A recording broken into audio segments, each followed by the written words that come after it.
Good evening.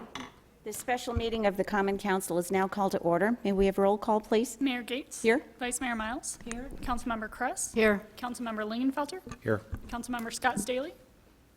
Present. Councilmember Waite. Here. Councilmember Yocum. Good evening. We have a quorum. Thank you very much. One item on the special meeting agenda tonight. It's a public hearing on resolution number 5148 and adoption of fiscal year 2018-2019 budget and capital improvement plan. The public hearing and adoption of the final budget and CIP represents the last step in the formal budget process. Council may make additional modifications prior to adoption of the final budget, but may not increase the budget above the appropriations set in the tentative budget. Staff recommends council hold the public hearing, make any additional changes, and adopt resolution number 5148 and the fiscal year 2018-2019 final budget and capital improvements plan. Good evening. Good evening. Thank you very much, Mayor and Council. So tonight is the last step in the budget process. We adopted, or you adopted, the tentative budget at the last council meeting, which set appropriations at $120,863,210. Tonight, you are still able to make modifications as long as the modifications are decreases to the appropriations and not increases to the appropriations.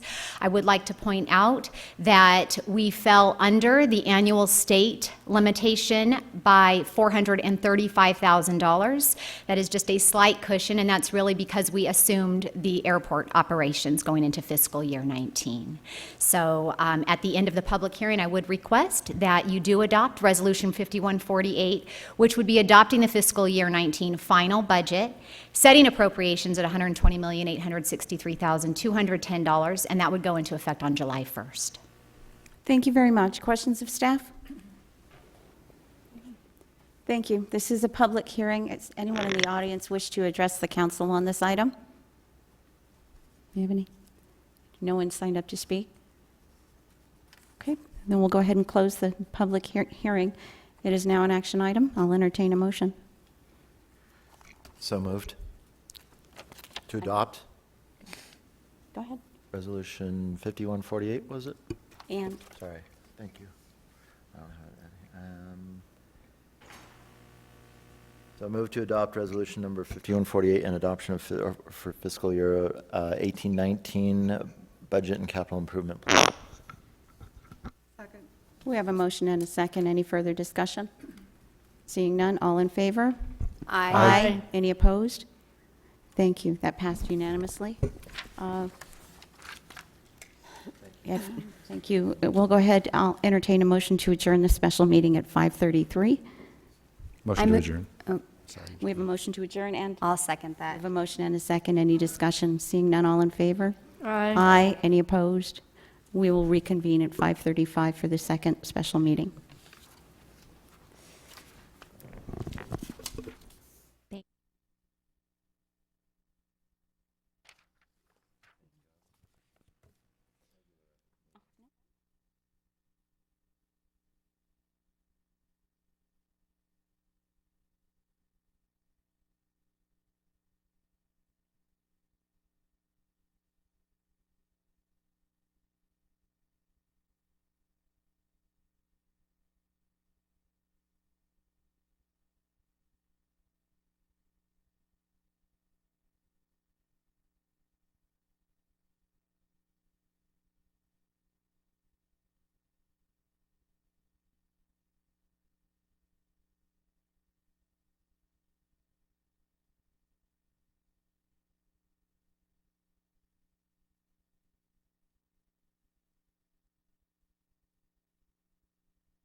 Here we go.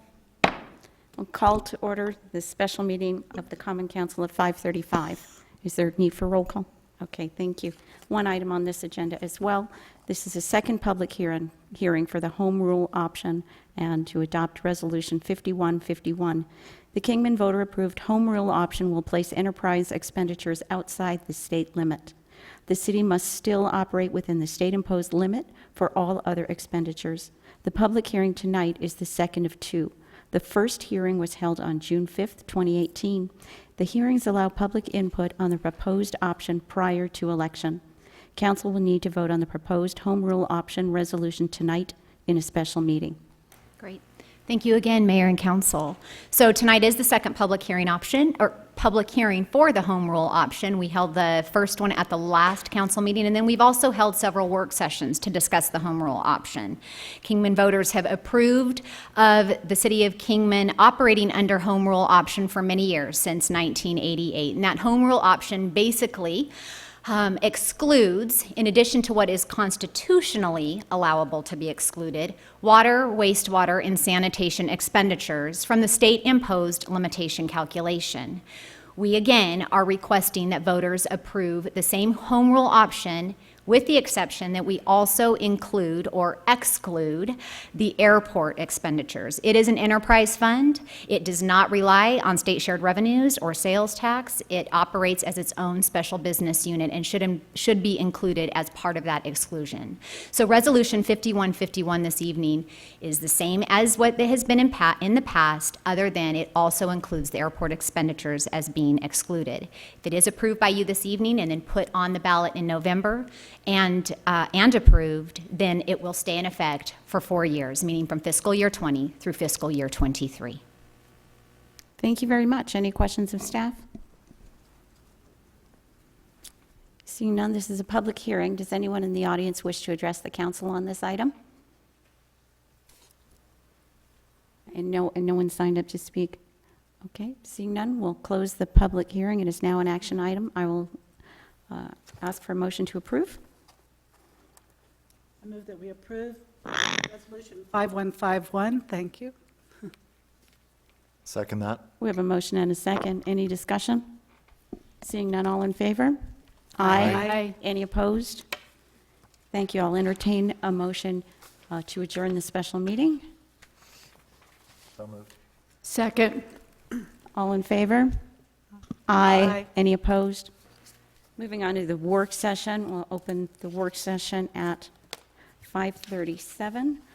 First item of... Wait until 5:40, I'm sorry. 2 more really long minutes. Okay, I'm so sorry. It's 2 minutes, thank you. I thought we could just... All right. I'm glad there's not a ticking clock. It would just make it a little longer. Thank you.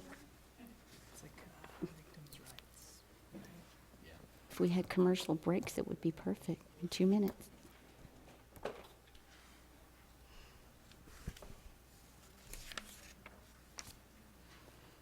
That's our biggest paperwork generator in my office and yours, to use the victim rights stuff.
Good, how are you? Good. Yeah, I'm okay.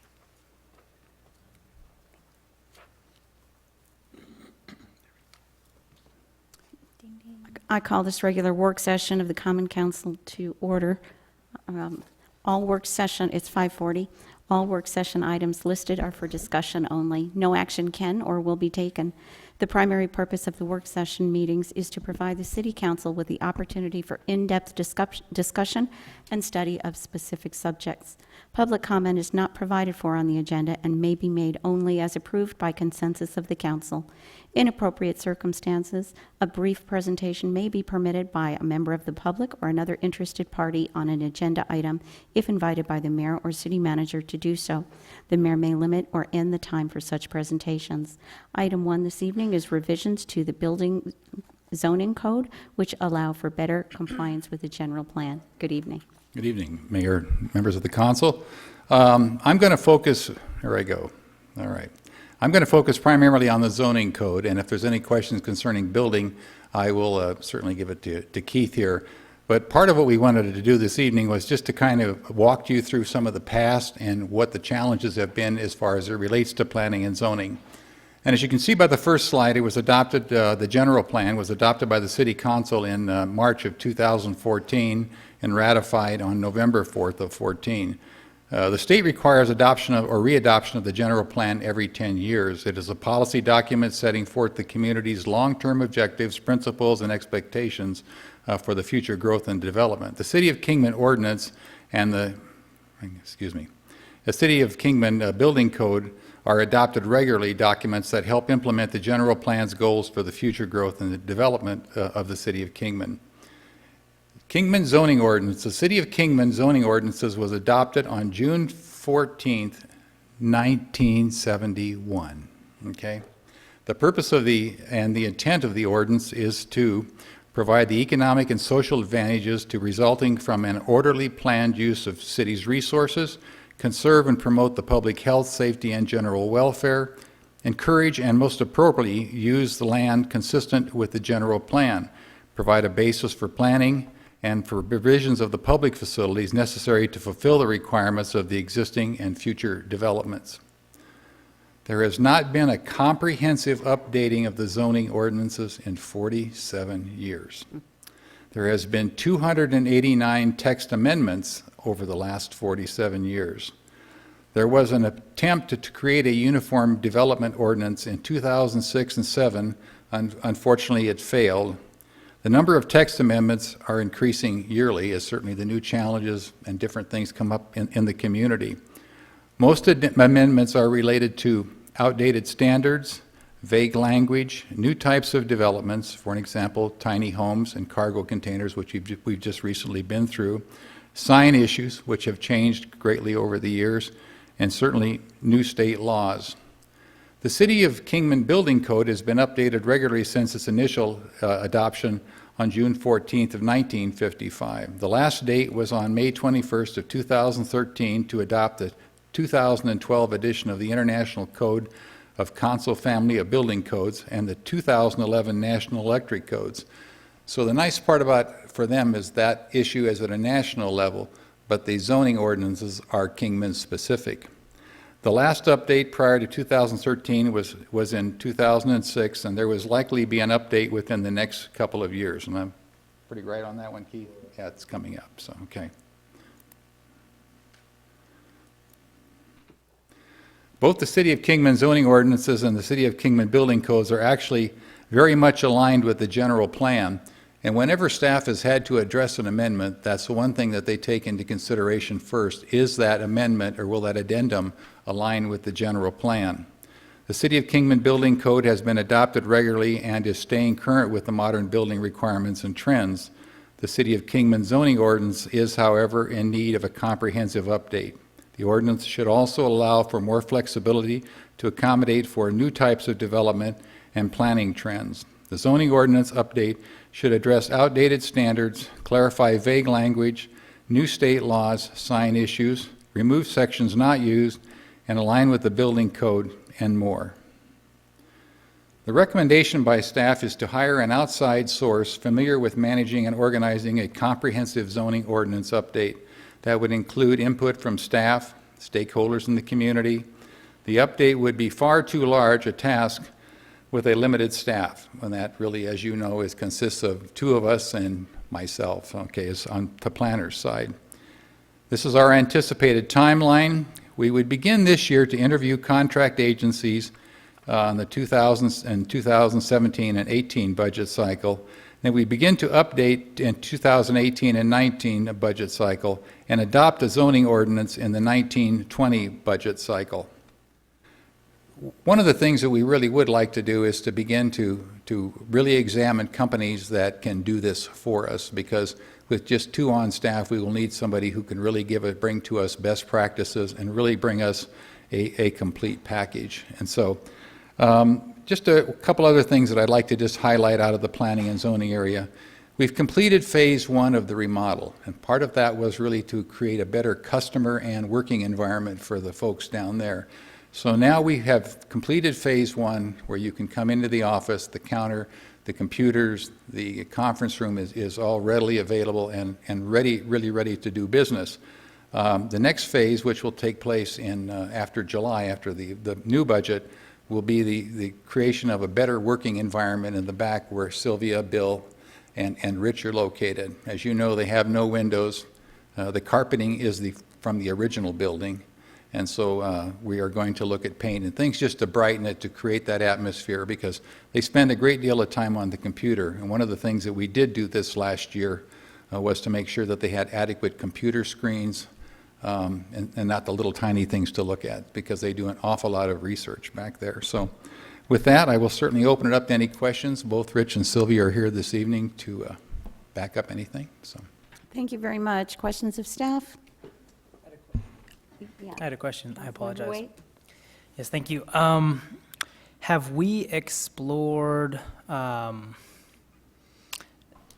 variety of different companies that would be able to handle this task? And do we have estimated costs associated? Okay. We estimate the cost to be, we looked at a couple of cities in Arizona, Flagstaff being one, Lake Havasu was being the other, just tentatively. Flagstaff paid almost $500,000. Havasu was able to do it for $200,000. They did it in conjunction with the update on their general plan. So we're probably estimating that maybe somewhere between $200,000 and $300,000. We've identified, Councilman, a couple of companies that we feel could do it, but this is certainly RFP material, and we need to spell out what we really want to have happen. So. And then just a follow-up, are there any communities that are similar to ours that have in-house planning and zoning that do those revisions by themselves? Like, would it be feasible for us to hire a few people to be doing that, or would that not be a? I think based on the current growth and what we're seeing coming through the door, because everything is up and and doing a lot better than it did a few years ago, I really think it would behoove us to go to the outside and really bring in that expertise, and in the end have that package. There'll be an awful lot of input from the community and certainly from staff on this, but I think that it would behoove us to limit the amount of staff time and really turn towards a professional company to help us do this. So. And does the county, I believe they have their own planning and zoning department. I imagine they do it in-house. Is that correct? Do you know what their practices are? I don't know. Sylvia, she's had experience with the county, so I think she'd be able to better answer that. Thank you. I apologize. So, that's okay.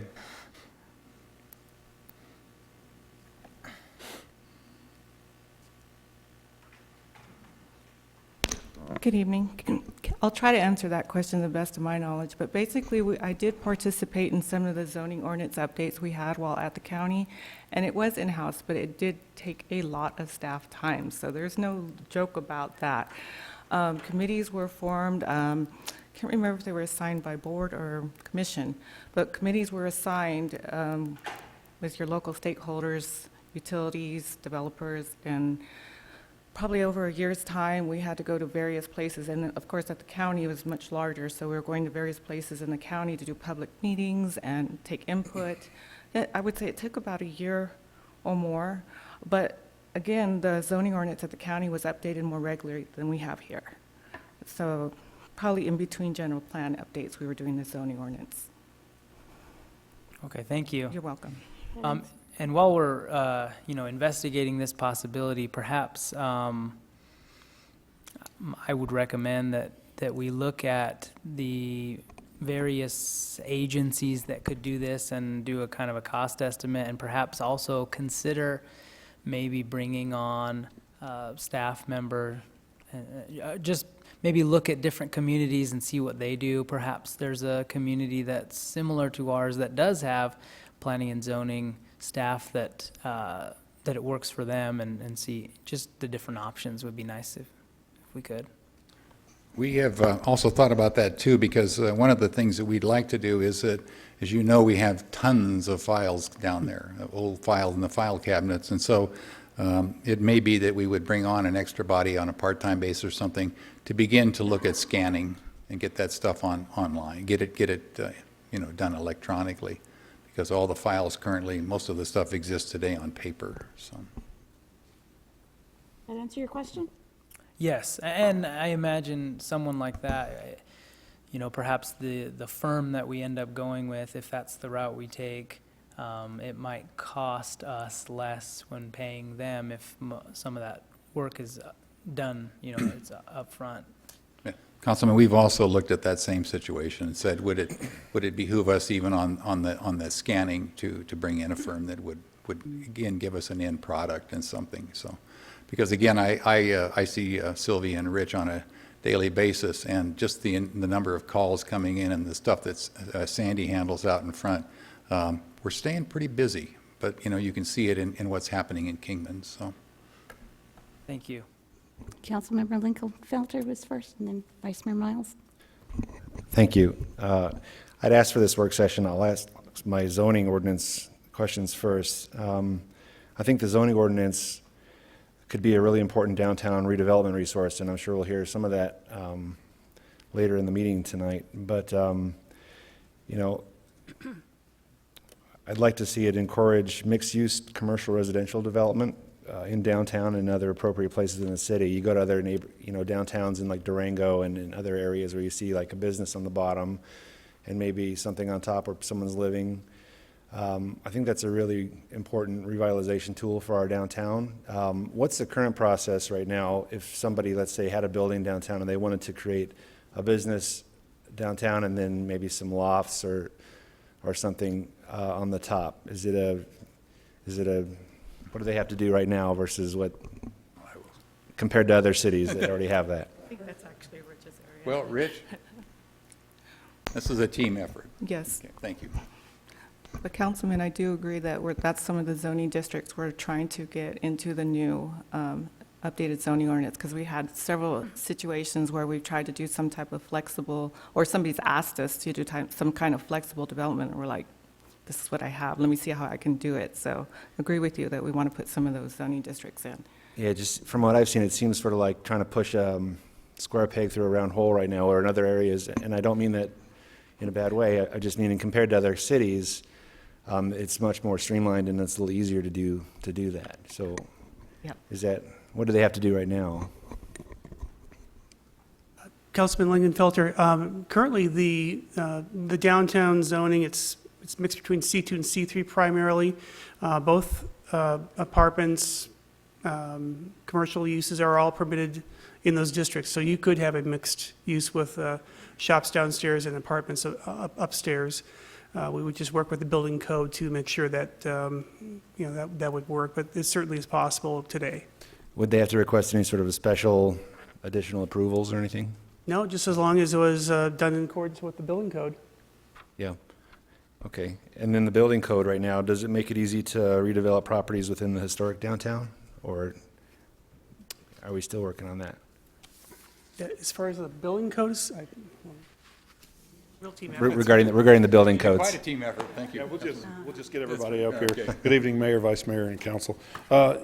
Councilman Lincoln-Felter, so if I recall a year and a half ago when we first started talking about this, the biggest thing that we, part of it, even you had suggested maybe a building code for downtown. We had spoke about that and with city manager at the time, and I think it was just we decided a better use of the existing building code. which is separate than the International Building Code. I think that you will hear that we've done that. We've been able to utilize that. I think the biggest deal and the breakthrough that we've had is the way we've been able to apply that code.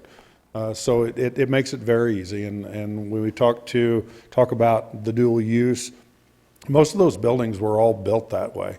It certainly makes it, when you're not changing the occupancy classification, it makes it so much easier to do that. We would work with them on their separations, and it depends what kind of remodeling they're wanting to do and that kind of thing. But I think we've built that bridge that's a little easier to access. I appreciate all you guys' time. All the questions are geared as just removing as many obstacles and barriers to redevelopment downtown and in other areas that are appropriate as possible. And then the last thing I would ask is, if we do go through some sort of a revision, a comprehensive revision, would we be able to, as a part of that, create a series of like user-friendly guides for people to have and use as they're, just to make Kingman, Arizona even more of a friendly place to develop and grow and build and expand? Councilman, I think that's a great consideration. To just how do you advertise that fact that your downtown is open for business, and if you'd like to live upstairs, or do that, because more and more communities are seeing that coming back to the village type of thing. So I think that's probably one of the biggest reasons I certainly want to see this thing move ahead next year, and then really get our hands around a good code. But I will tell you, in the meantime, I have seen with all three of these individuals tremendous flexibility for what we do have and what we have to work with. So, and probably one of the best examples is what took place on the county courthouse, of really digging in. Sylvia dug in and just looked at so many options that said, can we put this on the table? Can we put that on the table? So even within the framework of the old code and smart use of addendums, we've been able to help folks. What I see now, certainly in our group, is we always try to say yes until we have to say no. So, Well, I'm thankful for you all. Thank you very much. Appreciate it. Go ahead. Well, my initial reaction is very positive to the comprehensive review. Over the last few years, I've seen staff working with planning and zoning to amend the ordinances for small houses, for signs, for any number of things, and a lot of research is done. I think it would be good to have something that is comprehensive, and also I've seen how sometimes when you change something in one area, it has ripple effects, and so you have to go through and make sure everything is holistic and consistent. I guess my question is, Planning and Zoning Commission has done a great job working with staff. How would they be involved in an effort like you are describing with the holistic or comprehensive review? from what I know about it, they would be involved pretty intimately, because they would be part of that community outreach, and they would play a key role in there. I also think too, Councilman, that one of the things that's important is that if we do this right, then we put a great tool in your hands, so that when it comes to council, you don't have to hem-ham around or say, gosh, what if or that. So I think, it serves two purposes. Number one, it certainly gives a staff great guidelines to work under. It gives the Planning and Zoning Commission clarity, and most of all, when after it leaves that and comes to council, that you have additional clarity. So you don't have to be caught between a rock and a hard place. So. Thank you. Did you have a comment? Yeah. I'm glad to see this coming forward. Sounds like it's long past due. Aside from having somewhat of a focus on downtown revitalization and what we can do, what opportunities are there, I'd also really like to take this this project and look at the opportunities with water conservation and how we could build that into the building codes and requirements, just to encourage people, whether it's gray water usage or xeriscape, anything that we can do to show that as a community we're really focusing on water conservation. Thank you. Mm-hmm. Are you looking for direction? I guess more that and an update, and if you concur with this, this is the steps that we'll be taking. It's looking very positive up here, and I'm just going to suggest, if we've had 46 years of amendments, Yes. we're probably looking at a lot of scar Yeah. tissue there. That was the So, hardest yeah. thing to tell you, that it was 47 years ago. So. Right. Yeah. Yeah, so, well, I certainly, I think we're all excited to see what you come back with. Okay. Is that Thank the you. will of the And council? we'll keep you posted as we move ahead then. Thank you very much. Thank you. We'll move on to the second item this evening, which I believe is the same guest speaker. Yes. The Economic Development and Airport Update. Okay. I would like first, Mayor, if it's okay, to start with the airport update, since that's kind of been our hot ticket item for the last month and a half. Okay? If you could just kind of flash this up here. Let's see, turn around. I kind of wanted to give you just an idea of just a little quick snapshot of some of the improvements that you're seeing. And one of the things is we did a tremendous job in just cleaning up the terminal. Now, we're not through by a long shot out there. You know, we have the remodeling piece to do, establishing a pilot's lounge, et cetera. But this is just one of the new signs, okay? The entrance sign has been completed now. The new signs are on the administration building. That has been completed. Any additional signs in the park, better signage for the cafe, for that. Turns out we have a very popular restaurant there that's filled almost every single day to overflowing. So there's a lot of new stuff as far as it relates to the gates and instructions.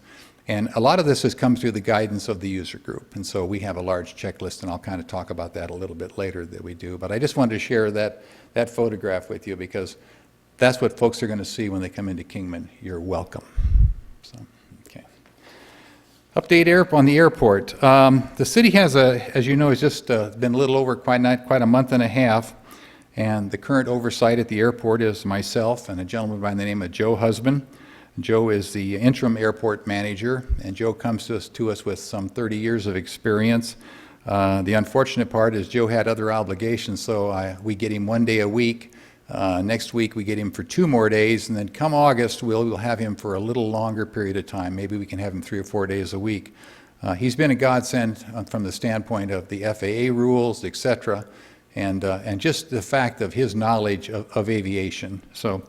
The other thing that's been great for me is we were able to hire Bill DiGiulio. He was the former manager for Unisource, and Bill has really handled everything on the economic side for me. And Bill and I have been visiting all the customers out there.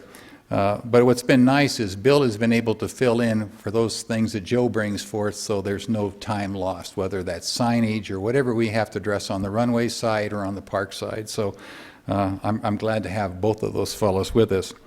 The official hunt for the airport director has begun. It's underway, and we're using the firm called Aviation Career Services. They go by the initials ACS. We will hope to have this completed by October or November at the latest, okay? All the work has been done on the criteria, the job description. That company also created a brochure as part of the advertising. And we have also we'll make darn sure that Joe is in the selection process so that we get the type of individual that we're looking for the airport. We've just completed the job description for the Assistant Economic Development Manager, which will be the person governing the business park piece of it, and then will also assist in the overall economic development stuff for the city. Same thing, we'll make sure that we certainly have the right individual filling that spot. And like I said, we'll keep Bill and Joe on so that we have a smooth transition. So more than anything else, because in just taking over the airport, as you know, we were not in the business at 9 o'clock in the morning, and at 5 o'clock that afternoon we were. And so anything that I have in the way of institutional knowledge gained from those two folks, it'll be important so that we transition that well. As you know, we retained 4.5 of the former KA employees. I think that they have enjoyed working for the city. They've been provided a number of tools that they didn't seem to have in their pouch before, and so things are going well there. And at this particular point, we've been able to upgrade some of the equipment for them, make life easier. But that has been good and is going well. Initially, we were a flurry of activity, and just to note some, was updating the signing, cleaning up the landscaping, especially under the overpass and on the entrance on Mojave. Sweeping the roads, IDing lighting issues, evaluating the parking lots.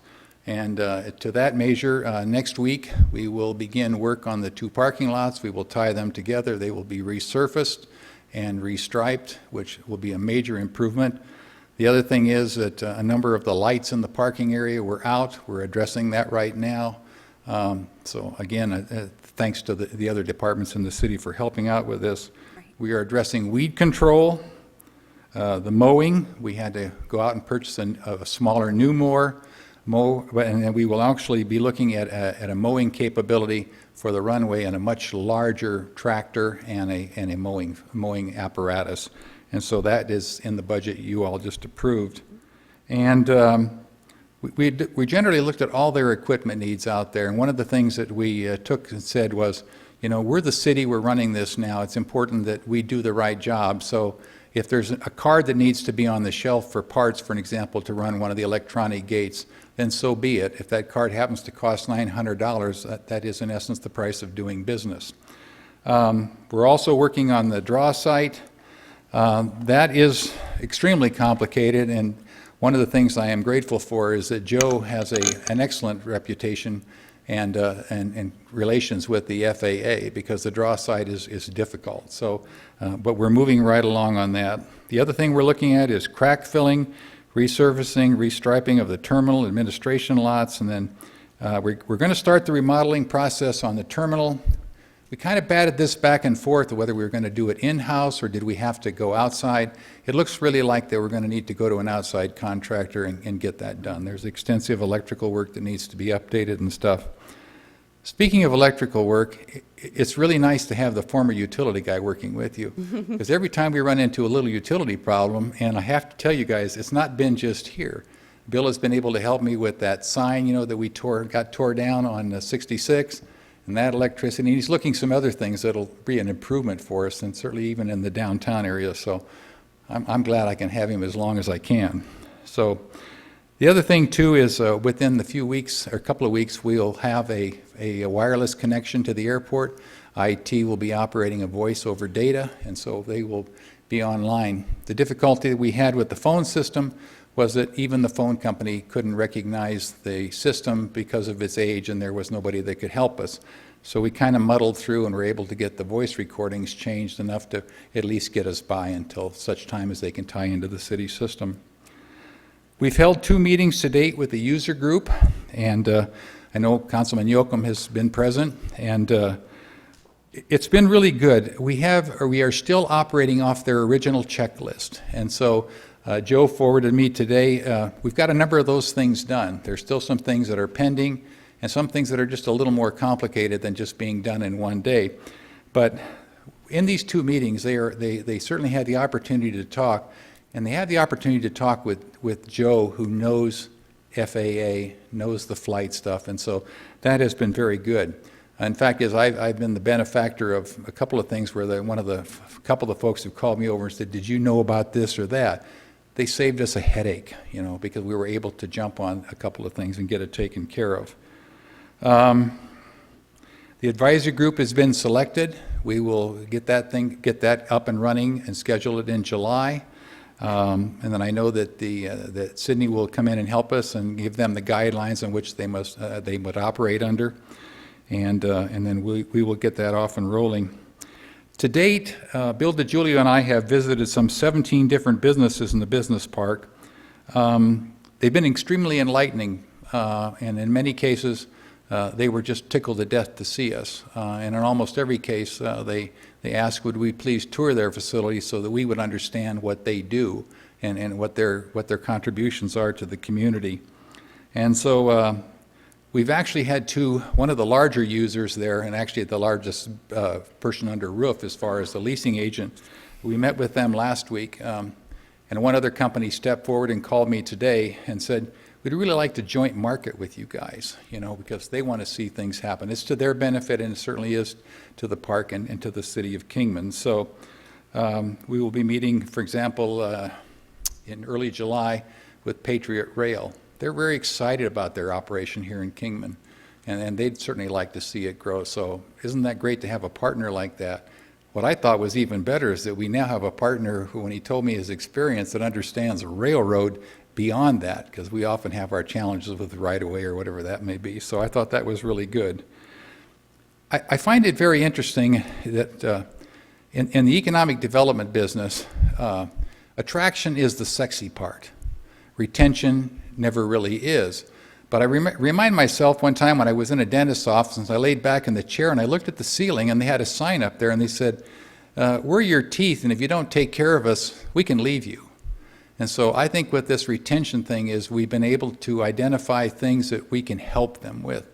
And so we've already picked up on a 2 or 3 items that we could really do something about. And Mayor, as you know, yesterday at CAMA, we picked up on another problem that maybe a simple sign could save thousands of dollars and maybe save some lives in the process. And so we got right on that today. So that's what we're doing, is we're really listening to them, because a number of them have talked about, the market in California continues to grow, their western market grows, and expansion. So I guess we always say, what can we do to help in this particular area? We've brought CAMA meetings back to the airport administration building.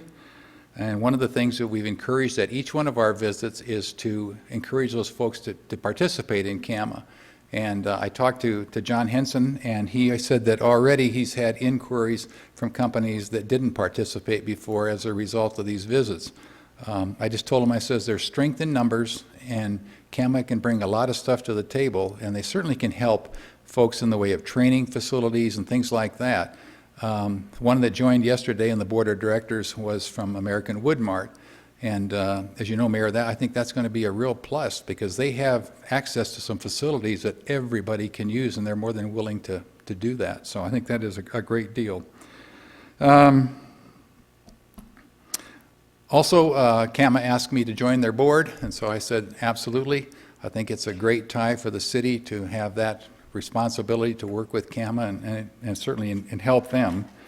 So I guess what I'd like to do is, this certainly ended up with, I couldn't have done this without a great team behind us. And so, I mean, every city department, if you look at it, is from Tina and her crew, Rob and his group, Mike and all the Parks and Rec people, the IT group, HR, Carl and his legal staff. I'm driving Carl crazy with leases now, but we have to get that stuff straightened out, because it's been interesting. We have taken over the airport. People are stepping up now that would like to do some things, and so now we need to be Johnny on the spot. So we are looking at, and Carl's helping us work through these leases. How will they work and stuff like that. So every step of the way, I just am tickled to have the team. And so we're continuing to schedule stuff. We are planning on having another meeting with all the departments, again, to look at scheduling and find out what can we do, what do we need to put out as far as into the private sector, and maintain it. I think we didn't do ourselves an injustice, but when we hit that deck on that day and that next week, we did such a great job in cleaning everything up, getting things reestablished and everything else, that we set ourselves a fairly high bar. And we have tried to manage expectations, but I think what we're seeing is that we can't lower that bar. We are the city, we have stepped in, and we're going to do the right thing. And so I think that they expect that of us, and I certainly expect that of myself and everybody else that's involved out there. So with that, that's really an update. If there are any questions, I'll be certainly happy to answer them. Thank you very much. Any question? Thank you, Madam Mayor. Mr. Kellogg, what's the status of the tarmac repair in front of Mr. Gaines's business? I think they already had somebody out looking at, to coordinate with the city to do the crack filling and stuff like that. So that all that's been addressed. Rob, am I right? I mean, okay, we've been working with Jack on most all of that. So, but part of that is we've also used the same company that I believe the city uses to do the crack fill and the other stuff on the contract. So I don't have an exact time, but it has all been addressed, and he's been talked with too. So. Okay, thank you. Okay. Thank you. Other questions? More of a comment, really. I just want to say that I think that staff has been doing a fantastic job delivering. Talk about setting the bar high. I know you'll continue to deliver very well, and it is much appreciated. The long deferred maintenance is getting addressed and looks very good. The new barricades around the Dross sites. Yeah. Fantastic. Those were much needed, along with everything that the general cleanup and deferred maintenance looks very good, and I'm very appreciative. Thank you. Thank you.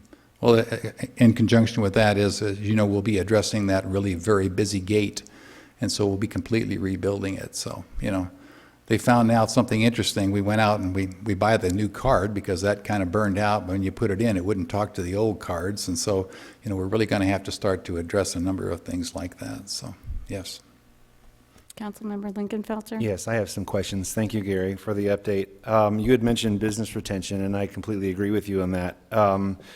Is the city going to be doing any sort of a formal business retention survey at the airport? I know that there was one done in 2012, and it was a really good formal report, and it was a planning tool, not only for, one of that. So I know that the county has a program called Synchronist. I'm sure that they would share it with us. I've already had that talk with. Just wanted to know if we're going to do, and I love that you guys are going out and talking to the businesses because we need to be seen. But is there going to be some sort of a formal report done every few years, just to make sure that we keep our hand on the pulse with retention and expansion? I have already talked with Bennett about the B3, and so I know that you're right, Councilman, it's a great tool. Right now, I think the biggest thing that Bill and I wanted to do was to let them know what we are doing, who we are, and what our intentions are. And then we asked those, few questions, what can we do for you? One of the things that resulted from that was we had a couple of the clients say people are having a very difficult time, some folks, in getting there to their job. And so I understand, Mayor, you had talked to Transit and said, can you speed up the process? And as a result of those meetings, I happened to hear about that, and I said, well, and so she came out yesterday to CAMA and did an extensive survey, and I think we're probably going to end up surveying the whole darn park. Councilman Lingerfelter. So just on the transit issue, because we found that was one of the issues. Getting some folks just didn't have the ability to get there in a timely manner. Yeah, so. I know that the budget, this next budget, because I'm the liaison for the TAC, they're programming money to do a feasibility study for transit out to the airport, which is wonderful, being such a big concentration of employment. But back to the report, I think that it's just a good way to keep the public informed in a report about what's going on in the airport, what are the current issues that the businesses out there are facing, just to keep us all on the same page. It's just a public consumption thing. I think it's a good thing. A lot of people didn't know what was going on under the old management, and I think that we can do a lot better as far as reports and things like that. We might maybe want to explain to the rest of the council what a B3 is. It's a very extensive survey on an individual basis for the people at the business park. It asks very specific questions, future, it's got a whole number of things. And so what it does is kind of lay out some guidelines for things that we need to get done and how we can help them, and other resources. So. We've got just a few more questions, and I'll try to make them brief. That's all right. So I had heard before that you're going to be doing a separate economic development website, similar to what the county and other agencies have done as well. Is that correct for the city? That's correct, yes. What's the timeline on that? I've just started working with Joe on that right now, so I'm sorry, Councilman, I can't give you an exact date, but, he's already approached us and we've talked about it and everything. It's interesting because we really probably simultaneously or even quicker need to establish that airport website. So yeah. we're getting a lot of comments from the user group. So yeah. If I could, I really hope that we end up with just the most comprehensive economic development site as far as data is concerned in Mojave County, including quantitative marketing. And I'm sure you've heard that term before, where you're taking comparative costs of doing business between Kingman, Arizona, and our competitor cities like Casa Grande and other valley cities, Henderson, Vegas, St. George, West Jordan, Utah, because I think we're really competitive in our targeted industries, and you just can't talk about qualitative stuff where the sun shines here all the time. Right. You have to talk about business costs, inbound, outbound shipping costs, and I think that we would do well to do that. Yes. And also, if I could ask maybe the IEDC data standards, so that site selectors and business owners could do as close to an apples-to-apples comparison between Kingman and other communities as possible. And then maybe some thematic maps. And then one other thing, I wanted to ask what the timelines were for both the airport master planning process, which I know that's ongoing right now, and then Also, what's the timeline for the city's comprehensive economic development strategic planning Okay. process? We're starting on the airport master plan. I don't have a time on that, but Joe and I are, that's under discussion and has been talked to the FAA because they've helped fund that. I can't answer the second question for you. We pulled the trigger with Chaven on 6-4. We are currently, we set up with a Dropbox, and so we've provided them, Councilman, with almost all the data I can lay my hands on, all the old stuff that we did in the past, everything, whether it was RUDAT, whatever it might be. And then we had a subsequent meeting with RUDAT and myself and Ron Fogan. And one of the things that we insisted on, and that no cookie cutter, this is Kingman specific. Right.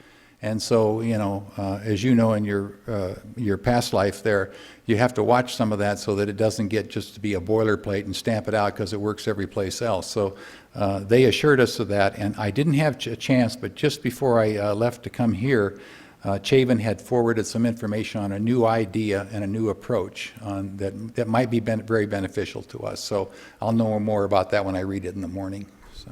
I know a big part of their scope, they're going to be working with stakeholders. Can you just, for the public's benefit, kind of mention who the different groups in the area that are going to be involved with that comprehensive planning process? We'll be working with the developers, they'll working with the planning and zoning, and we'll certainly be working close with the county people because they certainly reflect on a number of things that we do. But there'll be a number of stakeholders from the community that'll come forward, and community involvement, council. They're just now, I think in the plan that they sent me today, begin to lay out who all those folks will be. So Education, yeah, it's all involved. Wave JTED, the high schools, CAMA, obviously, right? Yeah, because I think one of the things, Councilman, as you know, and I've seen some of the emails on this, and that is that you know, we really have to address the labor pool and the labor supply to these folks, because you can hear the strain in their voices when you interview with them. That, you know, that's a real problem, and so whether we have to begin to reach down into even the 10th grade level to make some young people understand that there's some wonderful careers out there. I mean, they really are.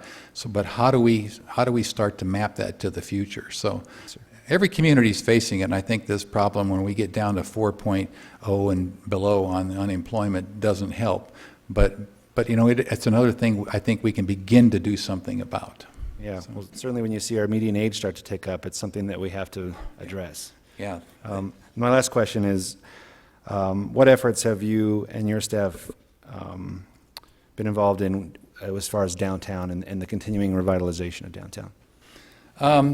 One of the things that we did early on when Jim was still here, as city manager, we had the meeting and worked out with the street department, that is, that we would, as a city, support that downtown First Friday. And how would we support it? By taking care of the barricades and everything.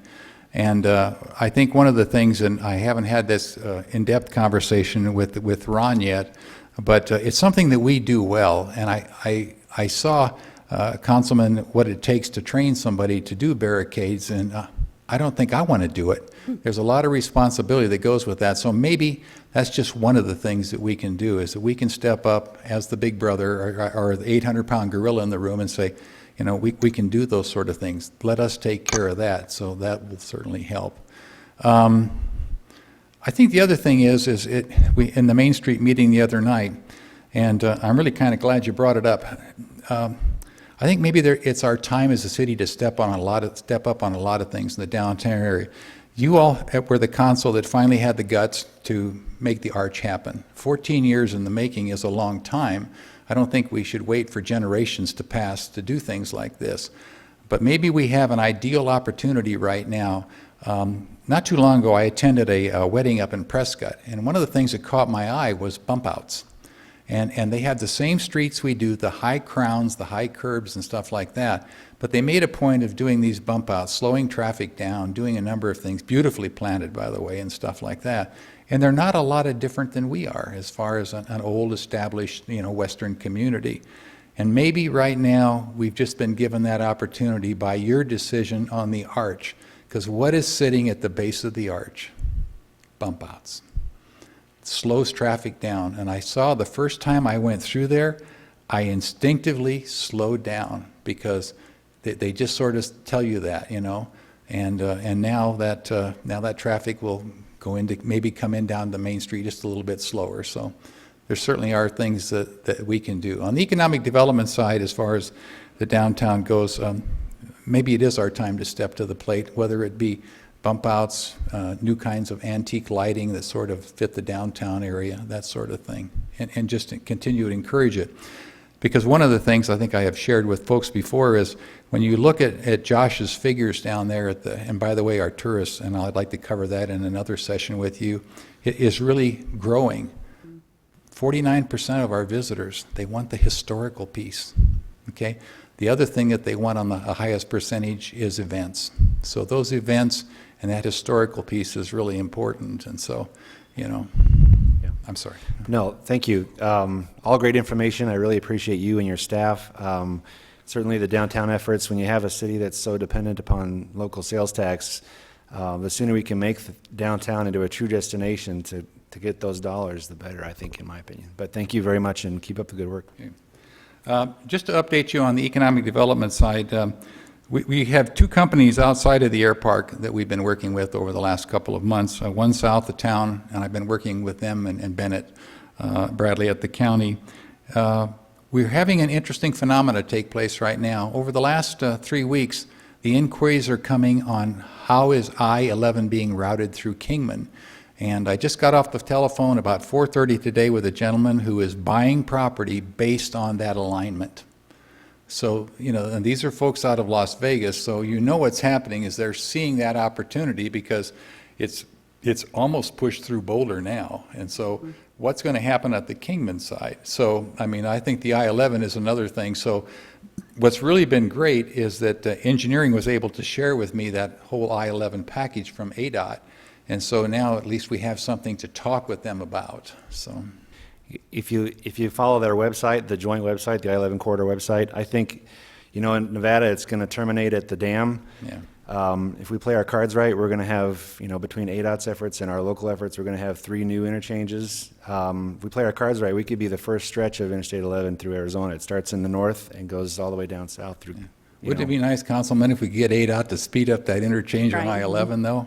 It's out there a little ways, but I mean, nonetheless, I mean, so those folks in Vegas and these two developers, both one is Southern California, and they divested property over there, and that's the first question out of their mouth, and so, you know, we supplied them that data, so, yeah.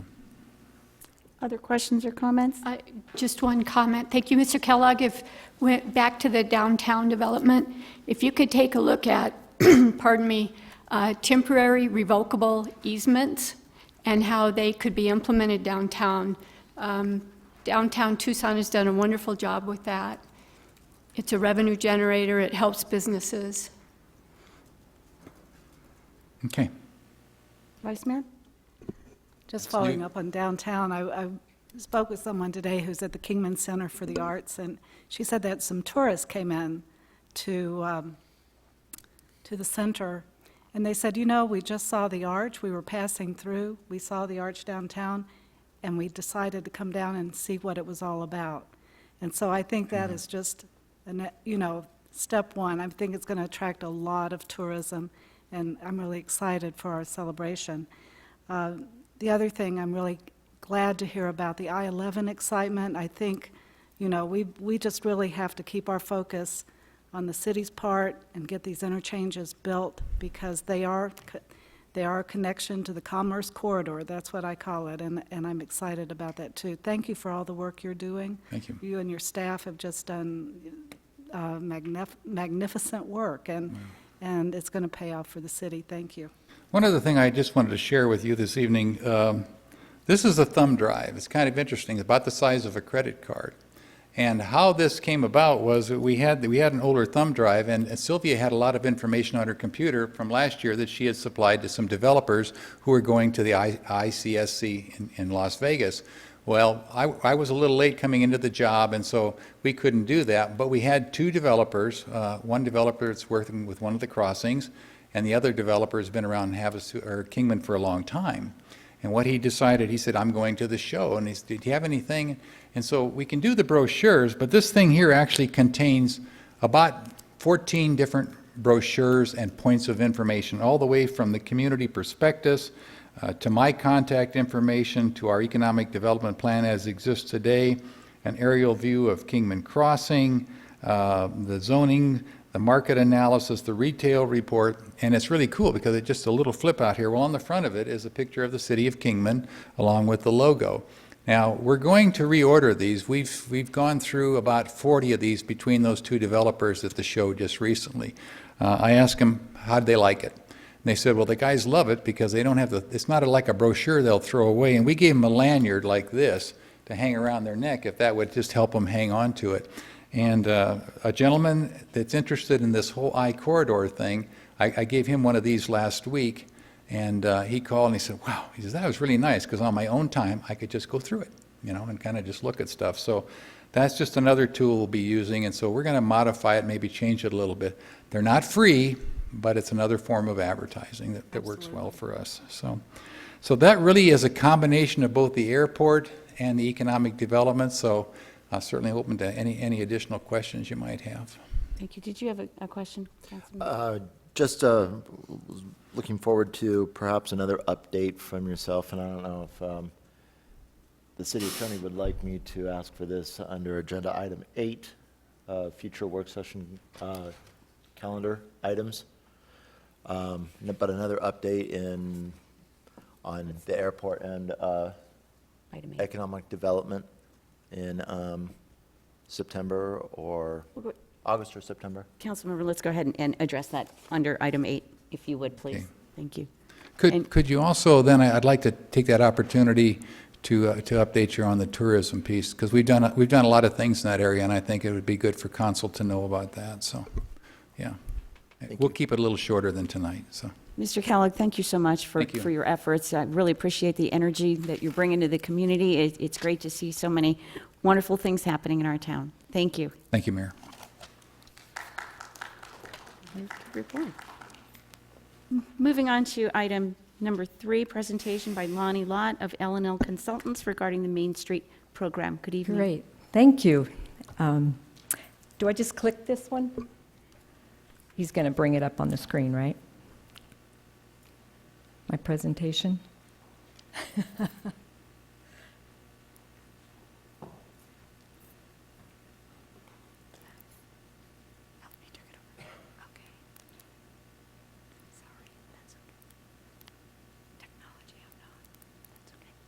And now I just click it forward?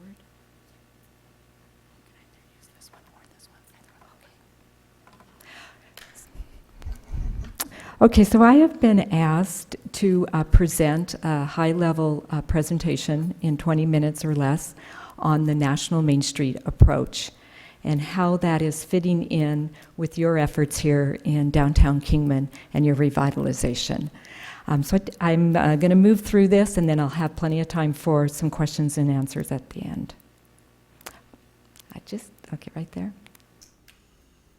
So I always like to start out any presentation about downtown and the Main Street 4-point approach as a placeholder or a reminder to ourselves, and I really don't need to go in depth because of all of the discussion that's been going on in the last 2 work sessions is you guys are making your downtown a priority. And so it's always a pleasure to talk to a council that has that their downtown revitalization and all the great things that it has to offer the community, tourists, developers, your quality of life. So often that's not the case. So I want to applaud the City of Kingman and the council for really working hard on making it a priority. But the importance of a vibrant downtown district are many. And the National Main Street 4-point approach was developed back in the 70s through the National Trust of Historic Preservation as an economic revitalization program. It is really economic development with a twist, because downtown is really an important economic piece of your overall approach. And I'm hoping that in your economic development strategy plan that your consultant will anchor in your efforts and I know that the consultant you did select is very aware of the Main Street 4-point approach from her work in California, so that's exciting. But why your downtown is really important and why a vibrant downtown is important is that it usually is, and in your case very much so, has all of your historic assets. Now that's a positive and a negative.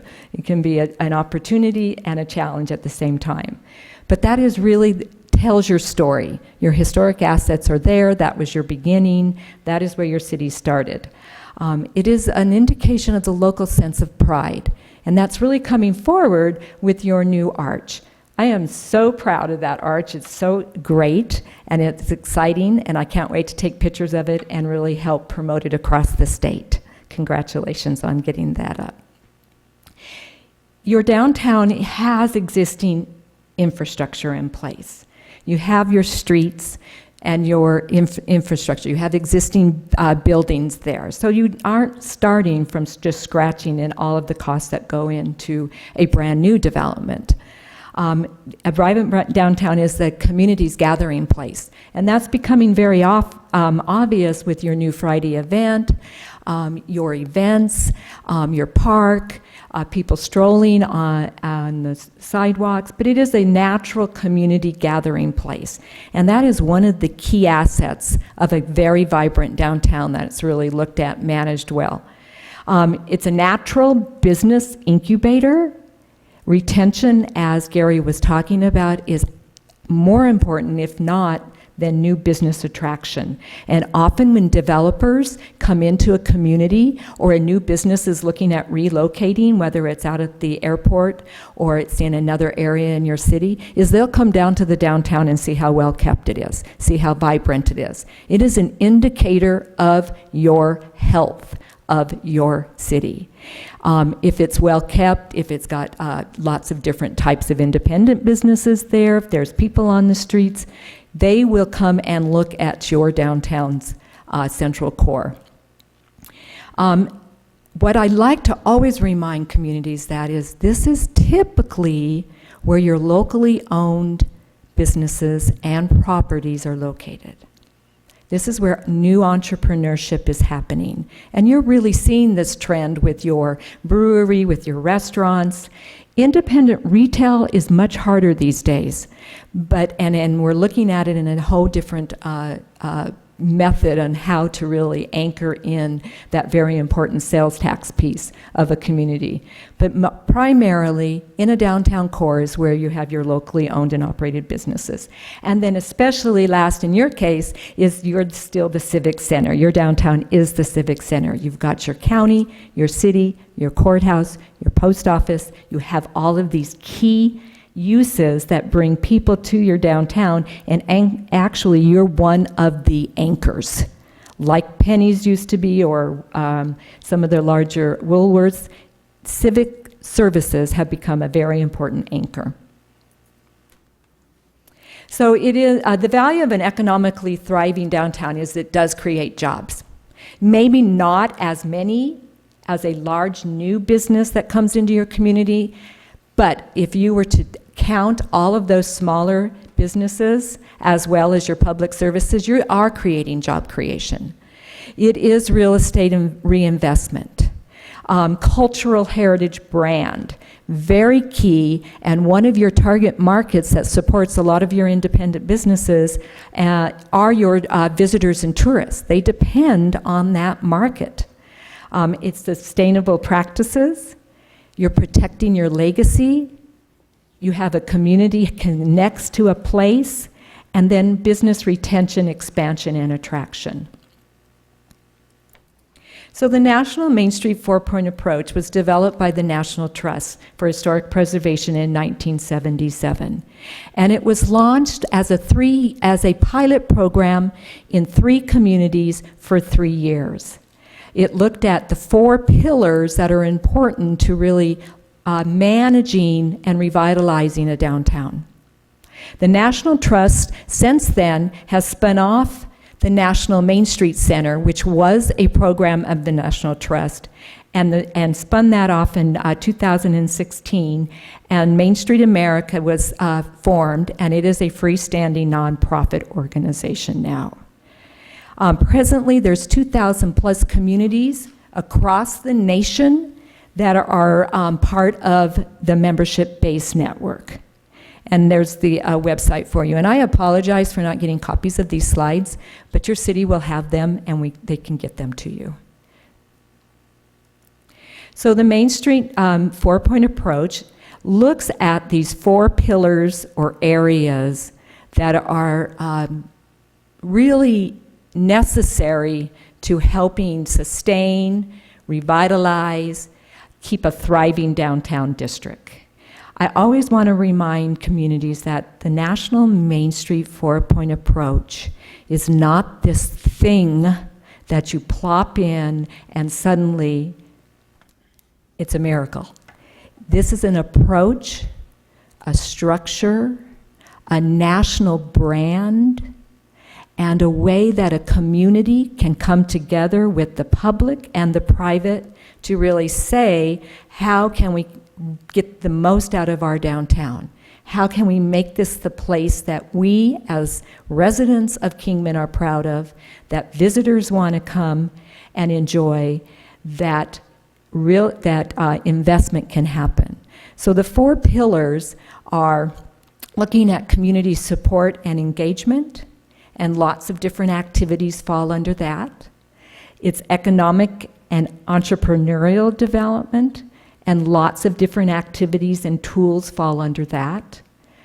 Pillar, marketing and promotion, how we're keeping it out there in the marketplace as a destination for locals, for investors, for visitors, for tourists, for your family and friends that come and visit you, and you want to bring them downtown to have a beer. And then placemaking, that physical part of downtown. So the Main Street four-point approach really is community-driven. It requires a comprehensive plan or approach. It focuses on a vision. It leverages all of the resources that a community has. It's a structure to engage the community. It reinforces partnerships and collaborations.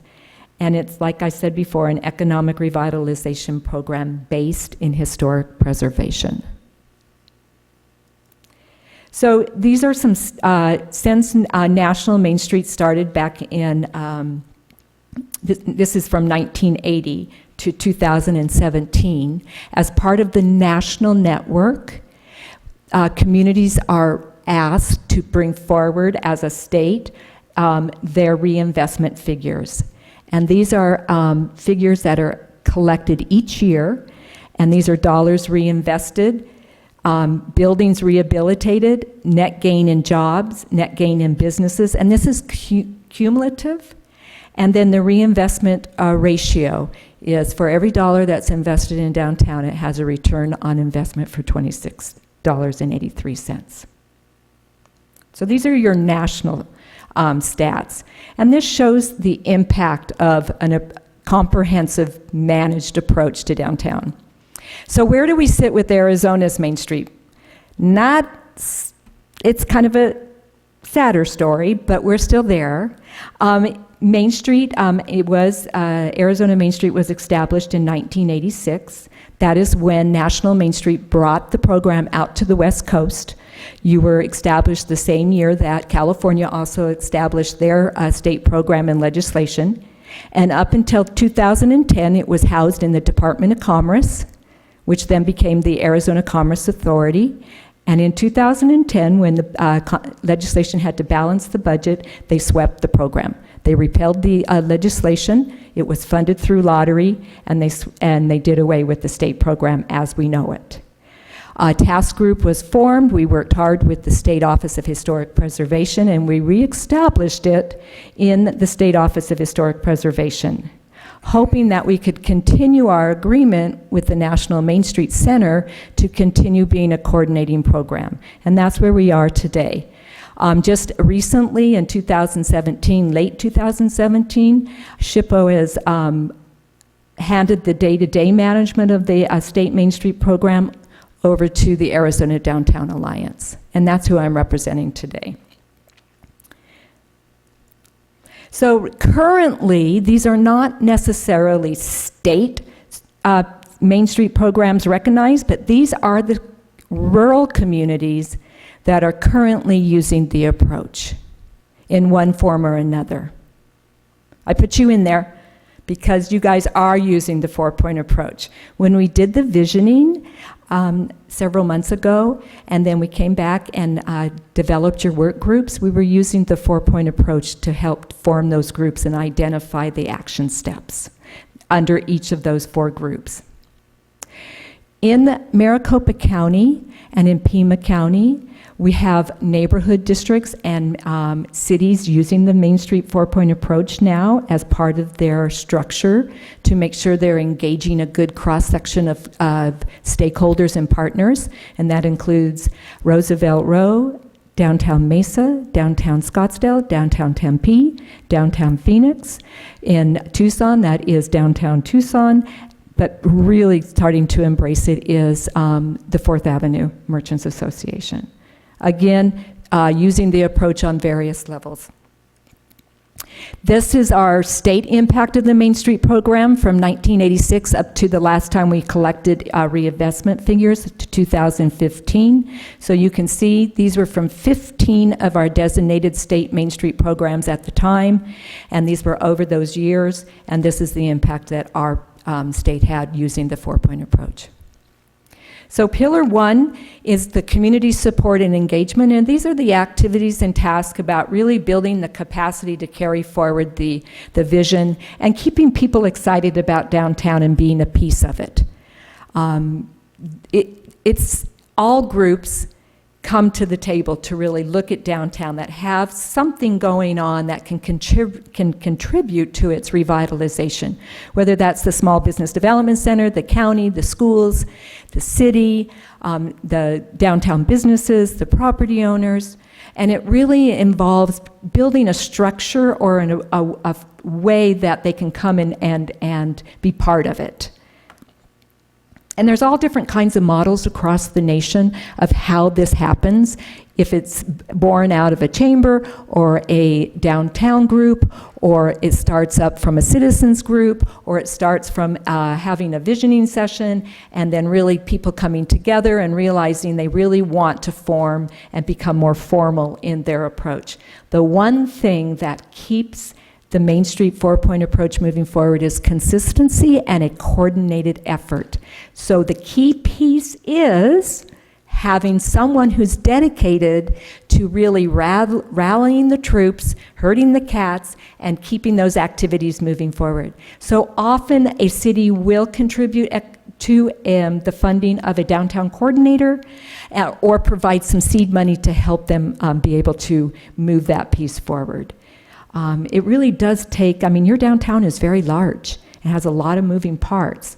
And that person that's usually the downtown coordinator will go out and visit with the businesses, will be at the table when there's various meetings with other partners, whether that's tourism related, whether that's meeting with an economic development, your strategy plan, or even just putting up helping with the events. Second pillar is really looking at promoting your community as a destination, and you guys do this so very well.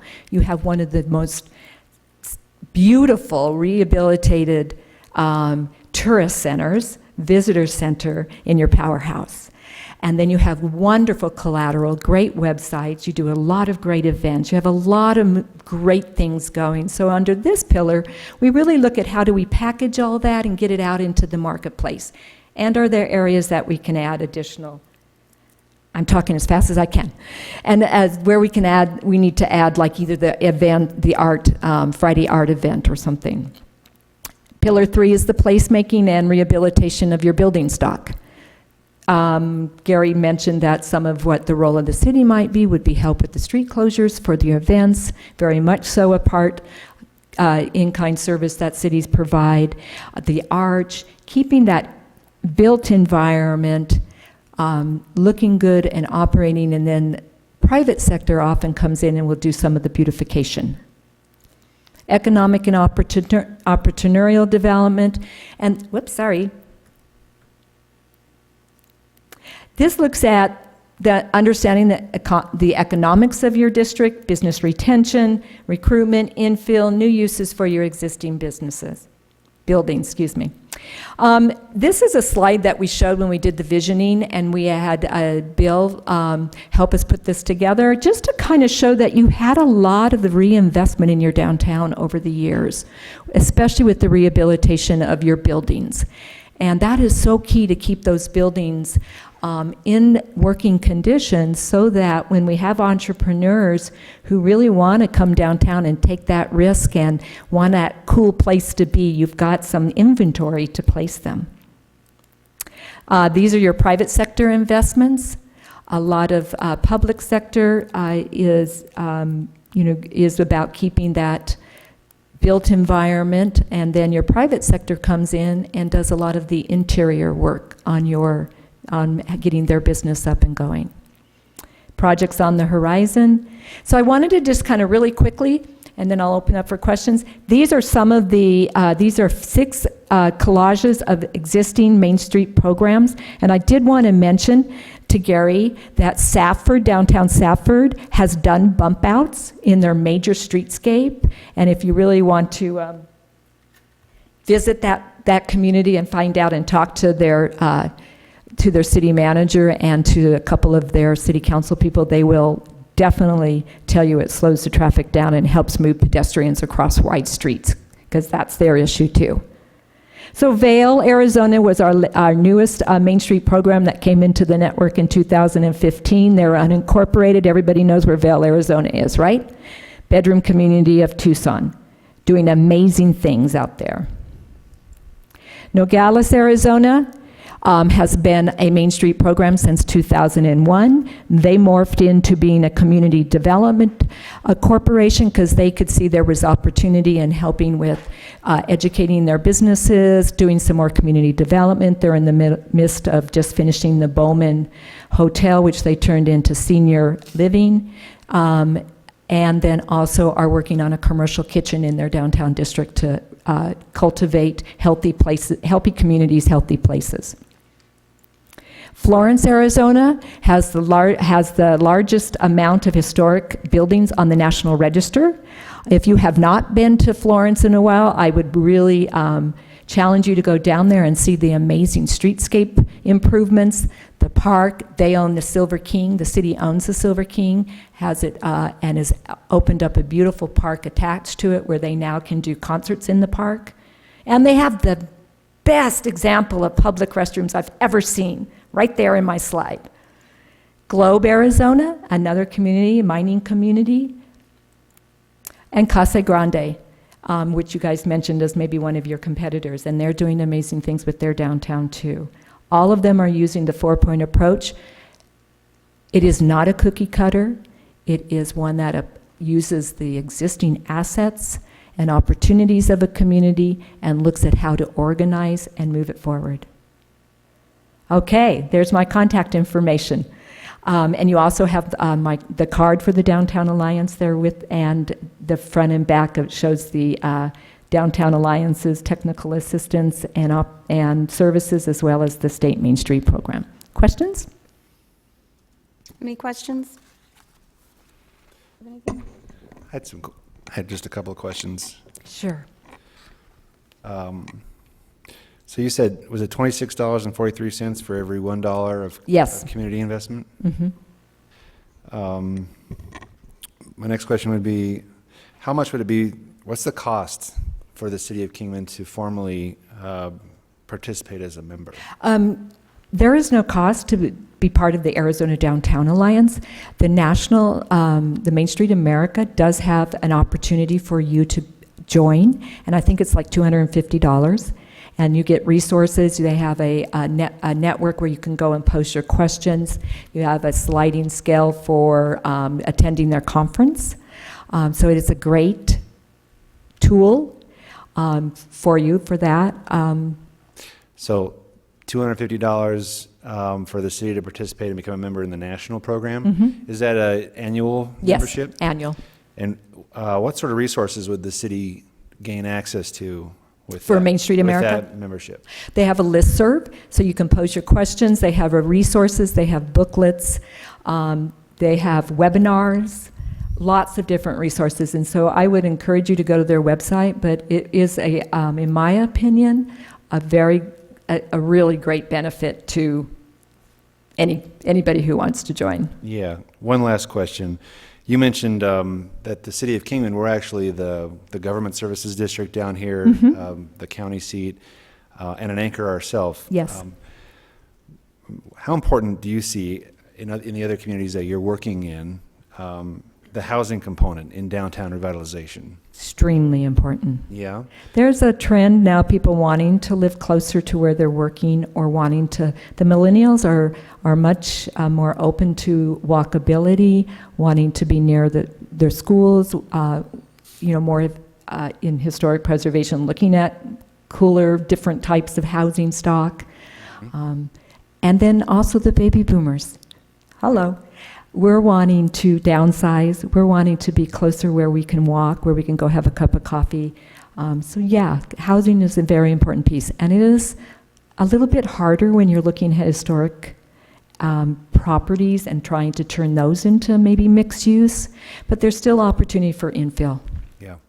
It's interesting to hear you say that. I've done a lot of reading and tried to educate myself on it as well. And I came across a really cool comment. It was Hans Monderman. I don't know if you've ever heard of him, but he said, if you want people to act like they're in a village, then build a village. Right. And that's kind of, I think, what we're trying to go for in downtown Kingman. Right. It's sort of a village mentality within the larger city. In the other areas that you're working in, what sort of residential strategies have you seen working? Is it multifamily? Is it mixed use? Is it tiny homes? What sort of strategies We're have you seeing, right now, well, gosh, I'm from Phoenix, so I can tell you what they're doing down there because the university has taken over. But yeah, tinier homes, more affordable for working families. Mixed use, again, though, when you start to bring in housing and then at the same time you're building a vibrant nightlife for your community, maybe you have restaurants that are opening up later, you've got some brew houses, the balance of those two can then become something that you have to look, address. Quality, I think, whatever you want to do quality. You want to look at market rate with some affordable. Sometimes we don't want to be the thing about downtown is sometimes we're looked at as the last resort. So we don't want to just think about the lower denominator that goes into your downtown when it comes to new uses or housing. So you want to be sensitive. We're seeing where my daughter lives in Tempe, she lives in a place that's right next door to the developer built the 3 stories that was just for 55 plus, and then the other piece was for market rate apartments, but downstairs are places where you can also have retail. So lots of examples out there. A lot of those projects, do you see those being geared, as you said, towards millennials and empty nesters maybe? Yeah, but in your case probably too, you have a very, what's your yeah, because families are sometimes heading more to the houses where there's, single housing. So, but not necessarily. But that's a hard question for me to answer. I appreciate it. Thank you. Who's left in between there, though, that doesn't want to live in downtown, right? Generation X, I guess? Other questions? I have one very fast question. Yes. Is there staffing requirements that this membership needs for the city? No, there is not. It would be just joining the National Main Street America network, and then internally, my recommendation would be to look at how do we then really build local capacity to really move our downtown, keep our downtown on track. So no, there is not a staffing requirement. Thank you. You're welcome.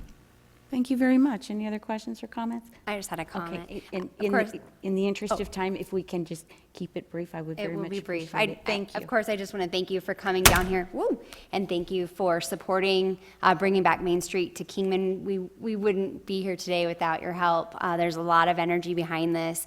And just one of the points that I wanted to bring up since we're all here is that I've had several different people tell me now that they've recently moved here, and one of the reasons why they came, or one of the things that they're really excited about, is that Kingman does have a Main Street program, because they came from a city that had one. They see the positive benefits of having Main Street, and they want to be a part of downtown and Main Street here. Right. So it does drive people to our cities. I think this is very important, and again, thank you for your support. Thank you.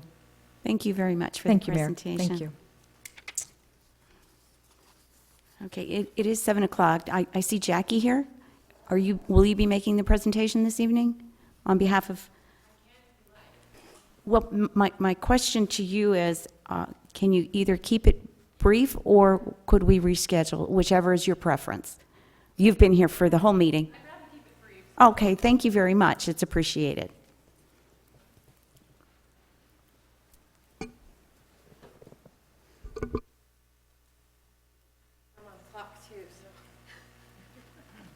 Thank you very much for your understanding. Thank you. Mayor, Vice Mayor, Council, hello. I chair the Historic Preservation Commission, and as you see, item 4, it says, work to move downtown forward. What are we doing? That wording to me is a little off, because it's not really our job as historic preservation to move downtown forward. So my answer would be more in what are we doing to help support those efforts that are being done? What are we doing? Well, it's a difficult question to answer. We are at a crossroads, I believe, in downtown as far as historic preservation is concerned. From our first item on the agenda, we had questions from Councilman Lingenfelter about removing obstacles and how can we make it easier. And that's come up over and over again, where people are looking to be able to get their businesses, you know, up and running quicker so they have less cost involved in all of that waiting time. Totally understandable. Well, when you talk about historic preservation in Kingman, a lot of the result kind of reaction you get is, oh, well, that's just another obstacle. That's, you know, that's more ordinances, that's more zoning, that's more problems that we have to deal with. There are those that are firmly in that camp, and then there are those that are in the camp of, you know, we really need historic preservation. We need to preserve the integrity of our downtown. And we're sort of riding the middle. We don't really have a historic district. We don't really have any ordinances that we have teeth in that we can say, you know, you need to fix your property or you need to do this. So we're sort of limping along the best we can to try to promote what we can. So what are we doing? Well, right now, we are working to update the historic building inventory so that we can hopefully get more buildings on the historic register. That's going to take some time because there's a gap in the data between the data that was hand done in the past and the computerized data at the assessor's office has some keys that aren't fitting that we have to pull up the files and work out manually. But we are updating that inventory. We are working on the kind of window infill downtown. I'm sure you've seen a couple of the photos that have gone in some of the windows. Along with that arch, you know, that arch says, "Welcome to historic Kingman." So we darn well better have some history behind the arch that people come for. As Mr. Kellogg said, fully half of our tourism, people want to see historic properties. So is it really an obstacle when we're trying to protect those? I don't believe it is. I think that we need to, as a community, come together and create some of those protections to protect our downtown, like Prescott has made, Flagstaff, Sedona, Florence, that have developed these downtowns that all these people ooh and ah about. Why can't we have that? Well, we can. But we need to step up and make it happen. And right now, we're sort of in between stepping up, and it's a little difficult to work with from my seat. We are also working on a plaque program where we can put plaques in the different windows of some of the older buildings, even ones that are not occupied or operating at present, to show maybe what they used to be, an old picture. The idea being to help draw people from that arch further through the street. And I think the biggest asset that we have is our property owners. I mean, we've been lucky so far. We've got some great property owners that have really worked to develop their properties and make downtown richer.